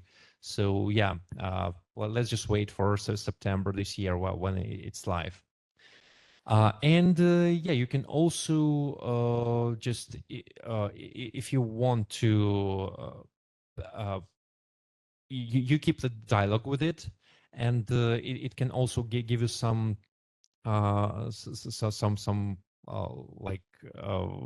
highlights about these topics. And for example, we can see the patterns of publishing for this particular topic. And you can see that what this is going to show you is the columns year by year, like how exactly the volumes of research occurred on this particular topic every year. So if you see something like a hockey stick, so that there were no records for years, and then all of a sudden in the year 2022, 2023, it start growing, then yeah, clearly you found an emerging, highly rising, very hot research topic. Or we can also try to ask for a topic map, or excuse me, for a topic map or for a co-citation authors map, so something like that. It can also draw for you, and you can also hover your mouse about the elements of that and explore them further. So yeah, once again, we think that it still might have the certain risks that are associated with generative AI. It might. We can't guarantee to you that it won't provide any fake results like for example ChatGPT provides, but because they are going to be referenced to existing Web of Science papers, I don't frankly see a way of how that can happen. So yeah, let's see. Let's still keep testing that. And once again, this one is coming in September this year.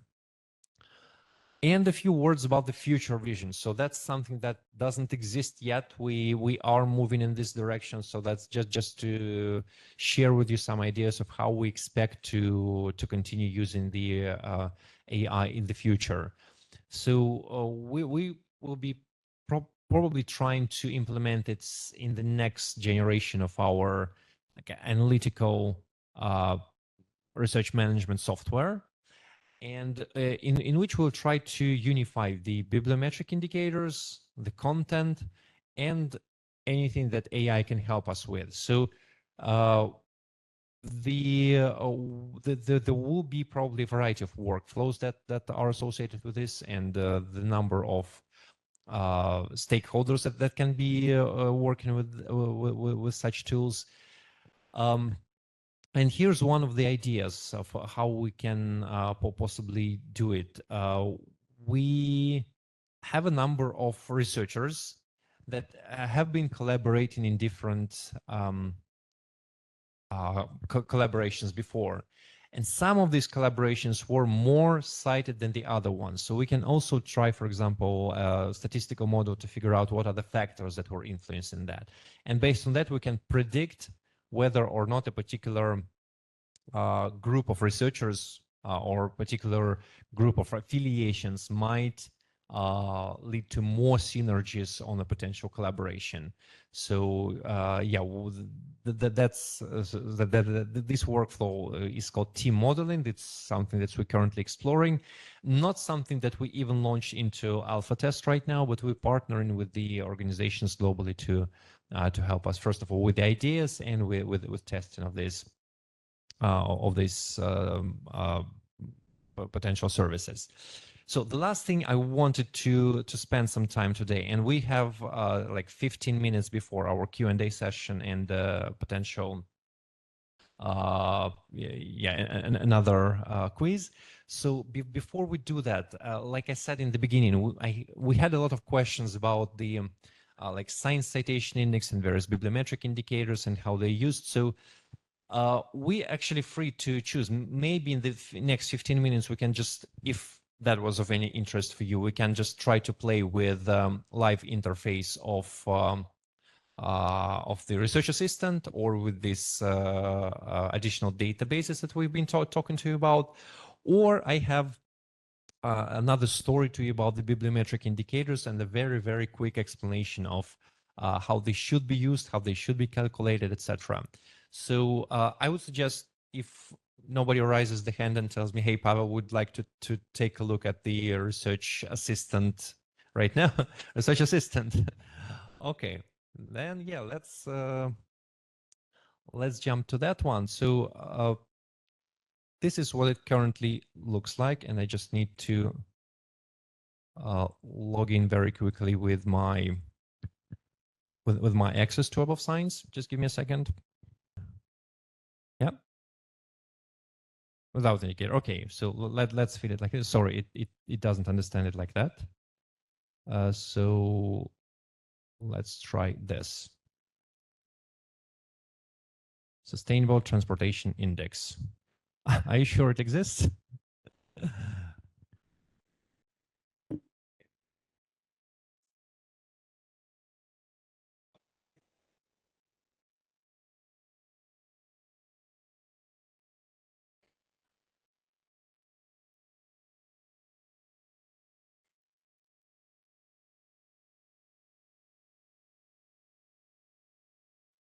That is very weird. Did I make any typos here?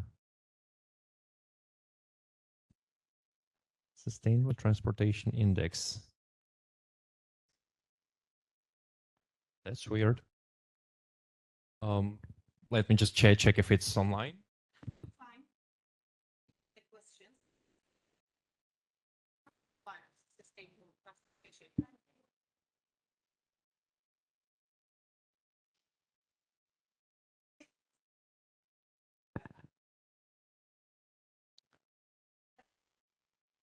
No, it says it doesn't understand it. Yeah, let me just troubleshoot and make sure it's online.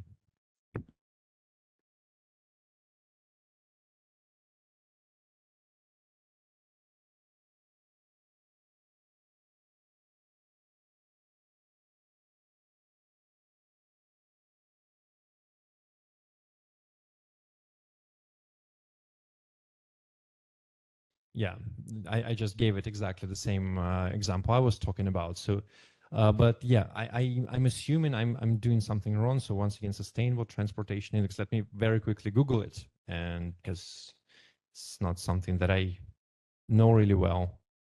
Sustainable Urban Transportation Index, and if we search for it on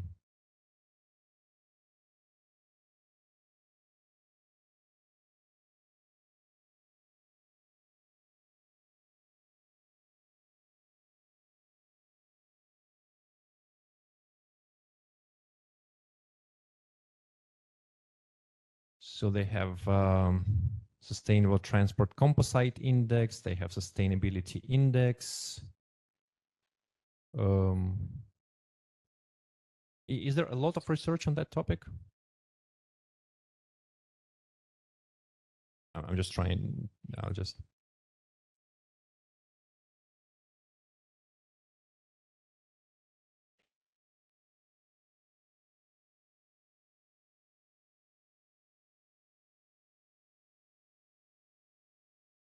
Mm-hmm.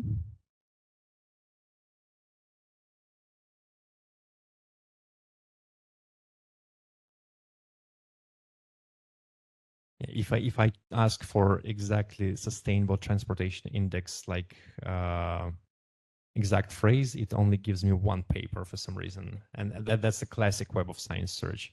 So I'm assuming that might be a, yeah. So yeah, it exists. So it's called Integrated in Sustainable Transportation Index. So that's probably the reason it didn't find it, because it only has one paper on that, and probably we need some more general queries to understand that. But let me jump back into the Research Assistant. Yeah.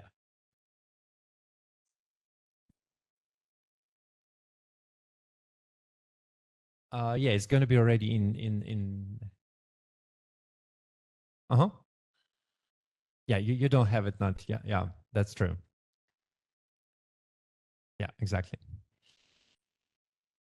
So yeah, let me maybe try to summarize it in a bit another way. So that was a very specific query. Let's try to be more general here. What are the key trends in ecology research, for example?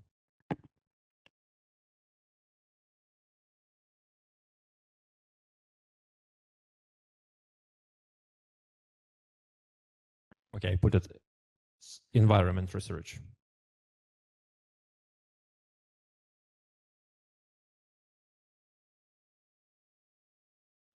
And And it provides me an answer like key trends. Environment research includes a focus on how service environments impact consumer responses, blah, blah, blah. So there's a number of linked articles to that. Additionally, there's a shift towards international collaboration in agro-environmental research, emphasizing the need for virtual research environments to support distributed research teams. And that's linked to record number 5. So they are all here. And we can also ask it to show us the documents over time graph. Like, so it's not going to be super exciting. Oh no, it's actually growing in the recent years. We can ask for related and connected concepts. So we can also jump into individual keywords to see that, okay, in the field of environment research, there is the topic of biophysical environment, environmental issues, how they are interconnected with each other. And finally, there is like the see top authors on this topic. So we can also like just very quickly find the top authors that so for the recruitment purposes, this is also a very good tool. And we can also it even suggests to us the questions about what else we might want to know. So I want to know about seminal papers for environmental research, or how has climate change impacted biodiversity research in Amazon rainforest? Well, not something that's particular interest here in Malaysia, but what recent advancements has been made in renewable energy research in Europe? Well, again, not something about Malaysia, but we can also try to learn something about Malaysia, like exactly the same question, but for Malaysia.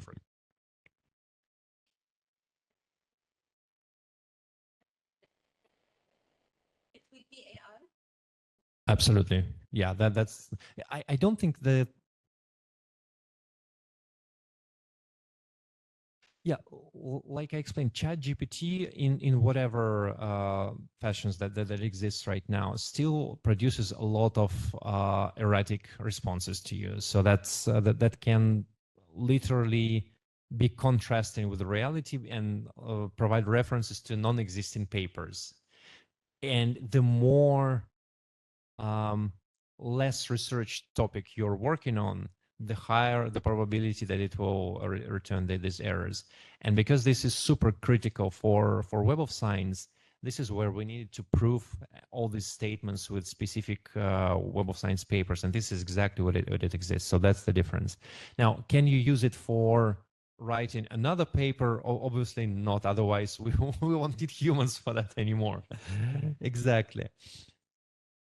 Yeah, but if you need to decide key topics for research or key concept, or how exactly is this, for example, medicine linked to this particular process in the body, that's exactly what it can tell you about, and contextualize it, and again, support it with links to existing papers.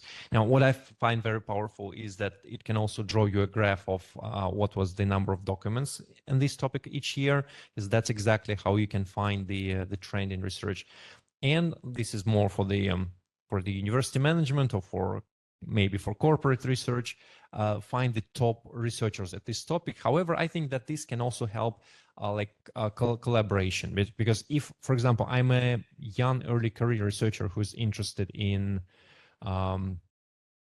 just publishing my first paper on environment research, I found the top guys in this area. So probably they won't be very interested in collaborating with me, but those are at least the guys whom I probably should read, or whom I should, I don't know, follow on Instagram or on Twitter, and try to understand what exactly they are doing. So that's how we see it's helpful. Yeah. That's a question to my colleague Duan, who is also here, because I'm not responsible for the commercial stuff, but chances are it might not. So thanks for asking that. Any other questions about our own ChatGPT? No? All right, then I suggest that we pause just for the Q&A session on the topics that were before, so that we talked about the additional databases, about AI, and yeah, maybe there were any questions on the WebEx. No? Maybe any questions here? Yeah. Can we give a mic?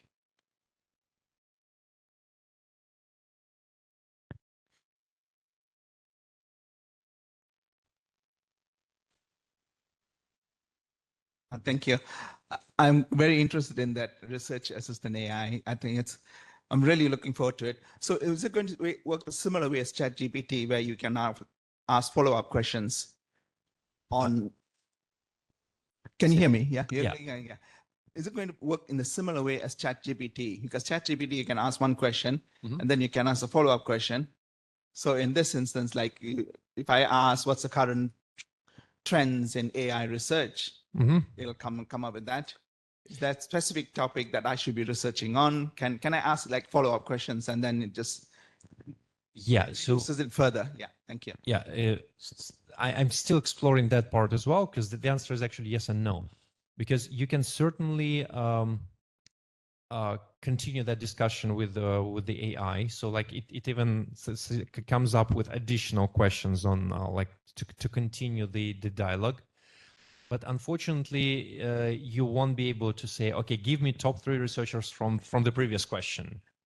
Well, that it kind of immediately forgets. But possibly because it suggests to you like the further direction for the discussion, like with some possible prompts. That's how we think that it kind of the conversation evolves. But no, it doesn't keep the track of what we've been discussing.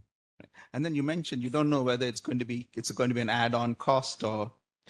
Yeah, and Don unfortunately just entered and left, but yeah, we should ask him. Not yet. Okay. Well, maybe during the lunch break, yeah. Sure, yeah, okay, because it's going to be quite interesting. Thank you very much. Yes, please. Does it search through only the published articles, or it has the access to the websites as a general as well? We must be sure that it is an authentic and it is a published information, not just put on the website of some. It's just a Web of Science core collection. Yeah. Okay. Only. So we are confident about this. Okay. Yeah. Any other questions? All right, then look, we still have like 5 minutes and there's a question here. Okay. So yeah, let me read this. So what is the difference between the journal impact factor and journal citation indicator ranking? That's more related to the previous session. Which one is the best between two? So yeah, let's jump back from the AI things to back to the journal topics. So we've been discussing let me very quickly jump to one of the slides that we've seen already. And I think it was right here.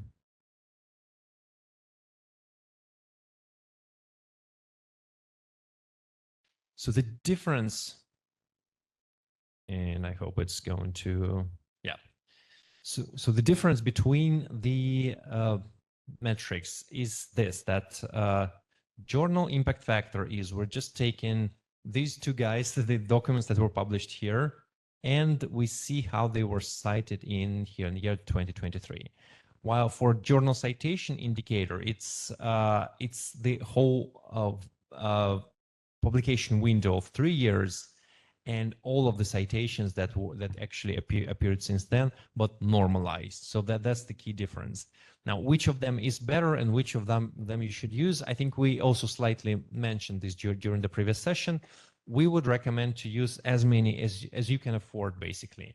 So if you want to simplify this down to one, unfortunately, we can't give you the answer, but because that has its own risks. You risk losing certain observations if you just throw one of these metrics out of the equation.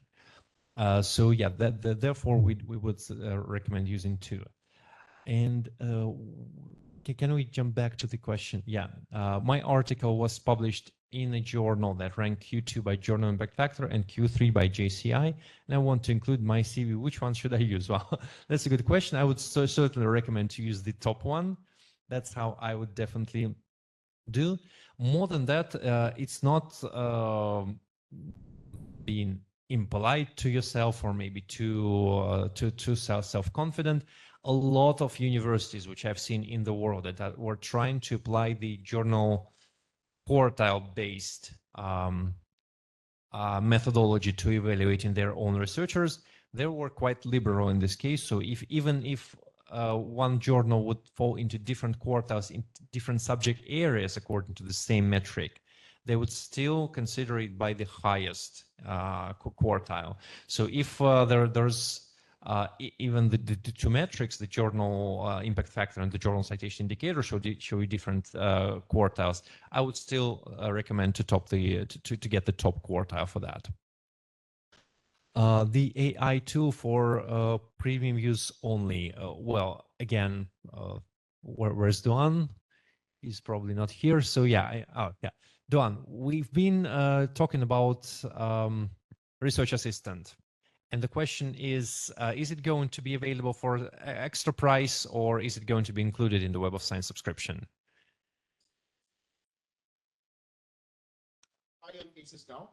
Yeah, sorry.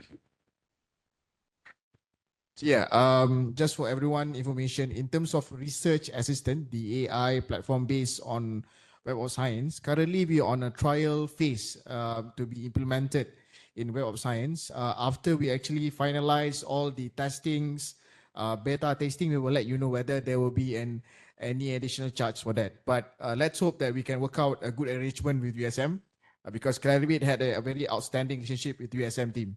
I hope that helps. Thank you. Thanks, John. And I think the most important question that came today is how can we use Web of Science by searching the internet or downloading the app? Let me very quickly show that to you. So first of all, if you're still not sure how to use Web of Science, the library is basically your place to go. Let me very quickly navigate you to this site, webofscience.com. I would love to maybe even post it into the chat. So, but anyway, if you anyhow you forget this link, the library will be able to remind you of it. And if you're accessing this website from the university premises, I'm guessing from whatever else, maybe not just the library, you will be able to get to the landing page. And again, it's a very simple search interface, but if you need any help about to guide you on how to run these searches, how to interpret them, how to refine them, again, the library is definitely your place to go. And even if there's still any questions that I'm pretty sure library will be able to answer 100% of them, but still, if there's anything we can do on top of that, you can also turn to us for advice as well. So yeah, thank you very much for this question. I think it's the most important one for today. Any other ones? Yeah, please.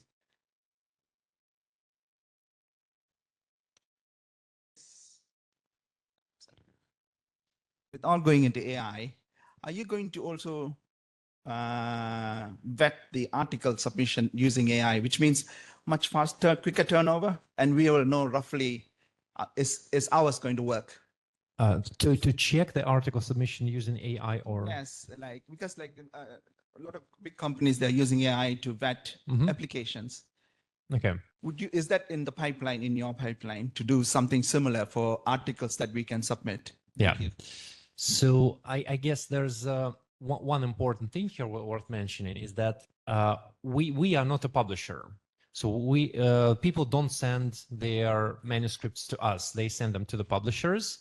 The publishers publish them if in case they find them good.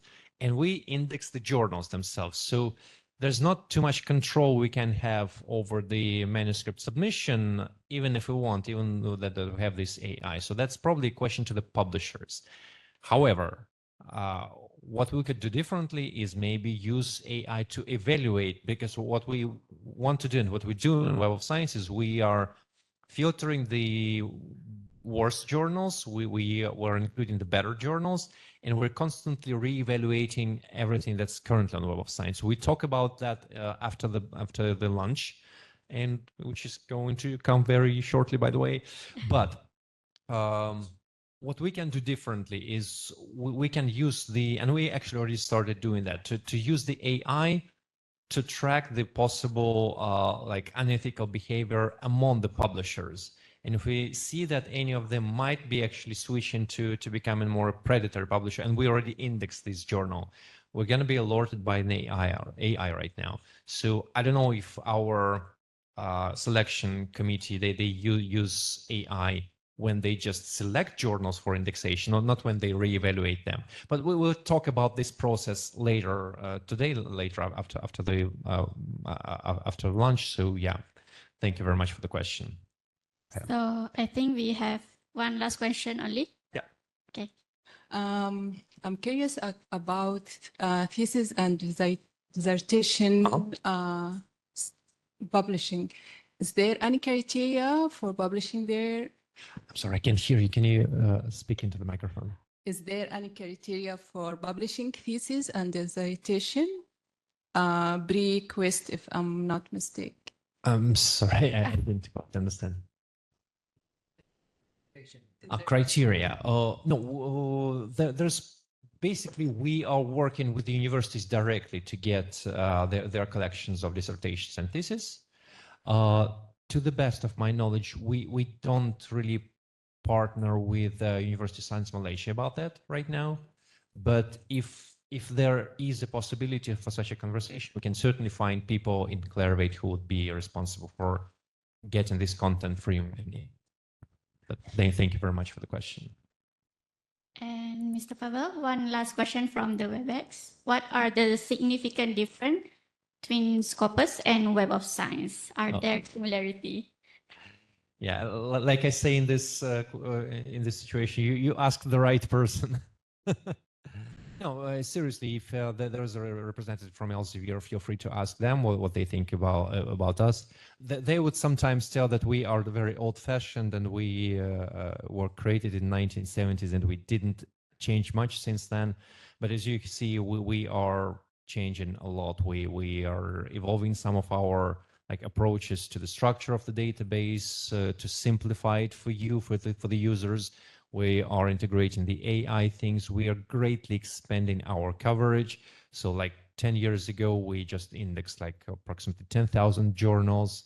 Now we index more than 20,000 of them, and we still we doing our best to maintain the quality, which is really a tough task. But as we're talking about the quality, I think this is still one of the best advantages of Web of Science, because we're really doing a good job by keeping all the predatory publishers away from the database. So if you just Google for any scandals related to the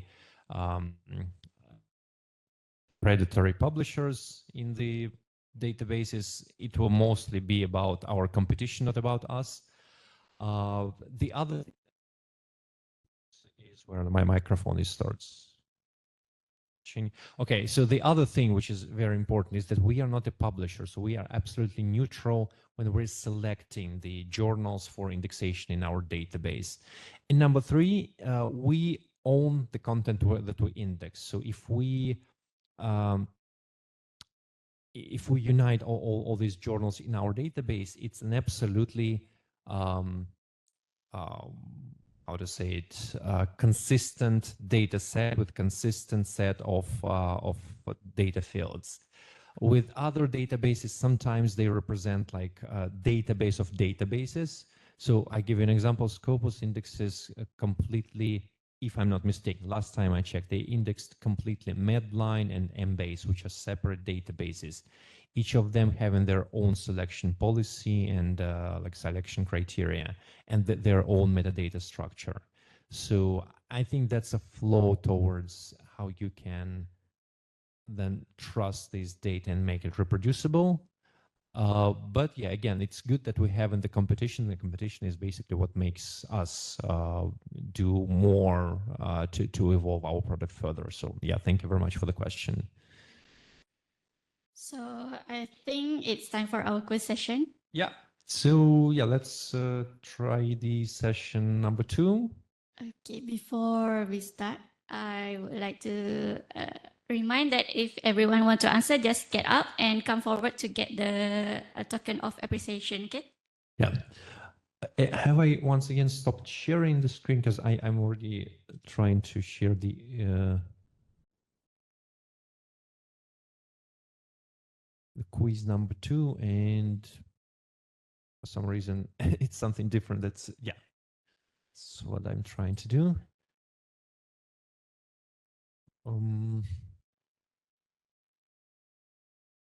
Yeah, there we go.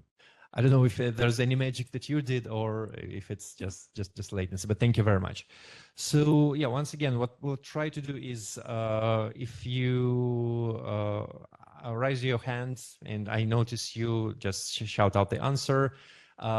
The one request, please don't participate more than once, because there's other people who also want to win something from us. So question number one, is Conference Proceeding Index a part of Web of Science core collection? Let's start with easy questions. Yeah, that's the correct answer. I'm sorry, this is the first person that I saw. So and yeah, now so please come forward. Can you please Let's come take a and picture. pick your...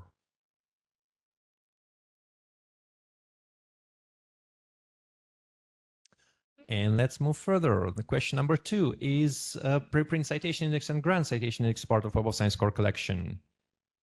Unfortunately, who has the other answer? Who has the other answer? Because this is not a correct answer.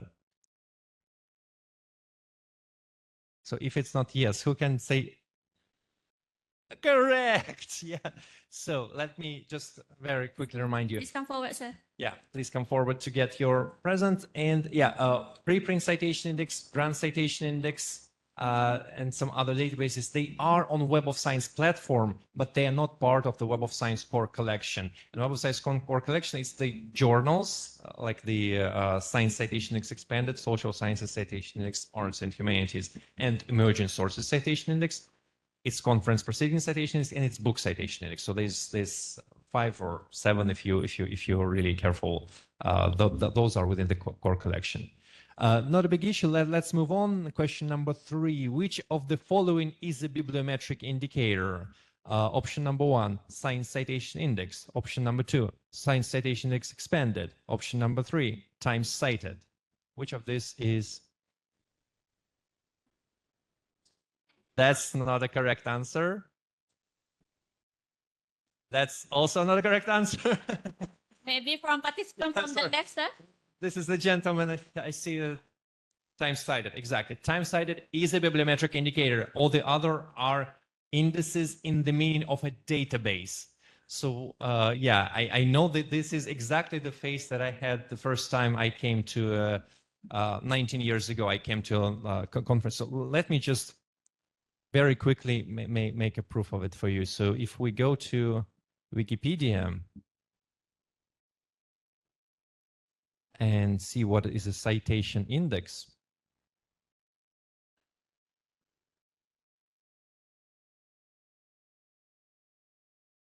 So not to be confused with citation impact, which is exactly a citation metric. So it's a kind of bibliometric index, an index of citation between publication, allowing the user to easily establish which later documents cite which earlier documents.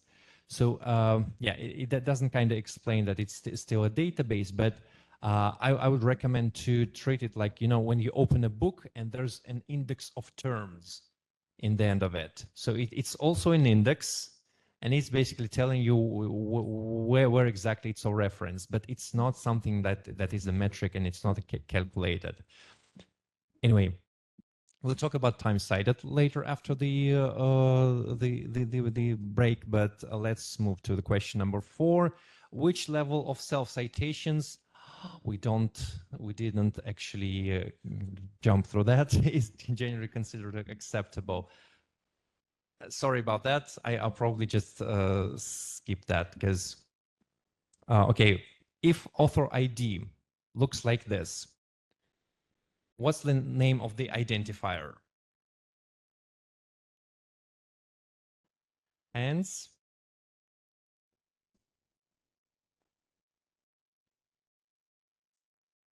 No, not exactly. No. What's the type of, is it like a Scopus ID maybe? Is it an ORCID? So yeah, not exactly, no. Exactly, that's a researcher ID. So we were talking about author IDs. I just thought it's going to be clear. So is it either Sonor ORCID or Scopus ID or researcher ID? So yeah, thanks. So again, the answer was researcher ID. So every author on Web of Science, each of us, they do have their ID. So you might want to come and check. No, I actually saved it for like, yeah, we can totally talk about it, but yeah, I actually saved it for like appendix, just in case we have time to talk about it. Yeah, if there's an interest for that, we'll definitely talk about it. And the next one, am I going to be able to access the full text of a preprint from a preprint citation index? I'm sorry, the gentleman was a bit earlier. Yeah, that's the correct answer, and no. You want, unless of course you're subscribed to the full text of the ProQuest dissertation and thesis. So yeah, if you can, actually you already have a number of those. I'm sorry, I'm screwing it up completely today. All right, and the last one. What year is the oldest conference proceeding materials you can find on Web of Science core collection? And we have. No, that's not the correct answer. Again, it's conference proceeding. That was the correct one for the books citation index. What about the conference proceedings? No, that. So that's also not the correct one. It's clearly more than 1900. 120. No, that's much more than that. So it's more than 1900. So yeah. No, that's more than that. So I'm just gonna give you hints. 19. No, that's more than that. So we already passed that. It's more than 1950. So, but it's less than 2003. So yeah. So no, that's not 1957. That's more. That's less than 1992. Any other guesses? So if it's less than 1992, it's more than 1973. Okay, we're getting close there.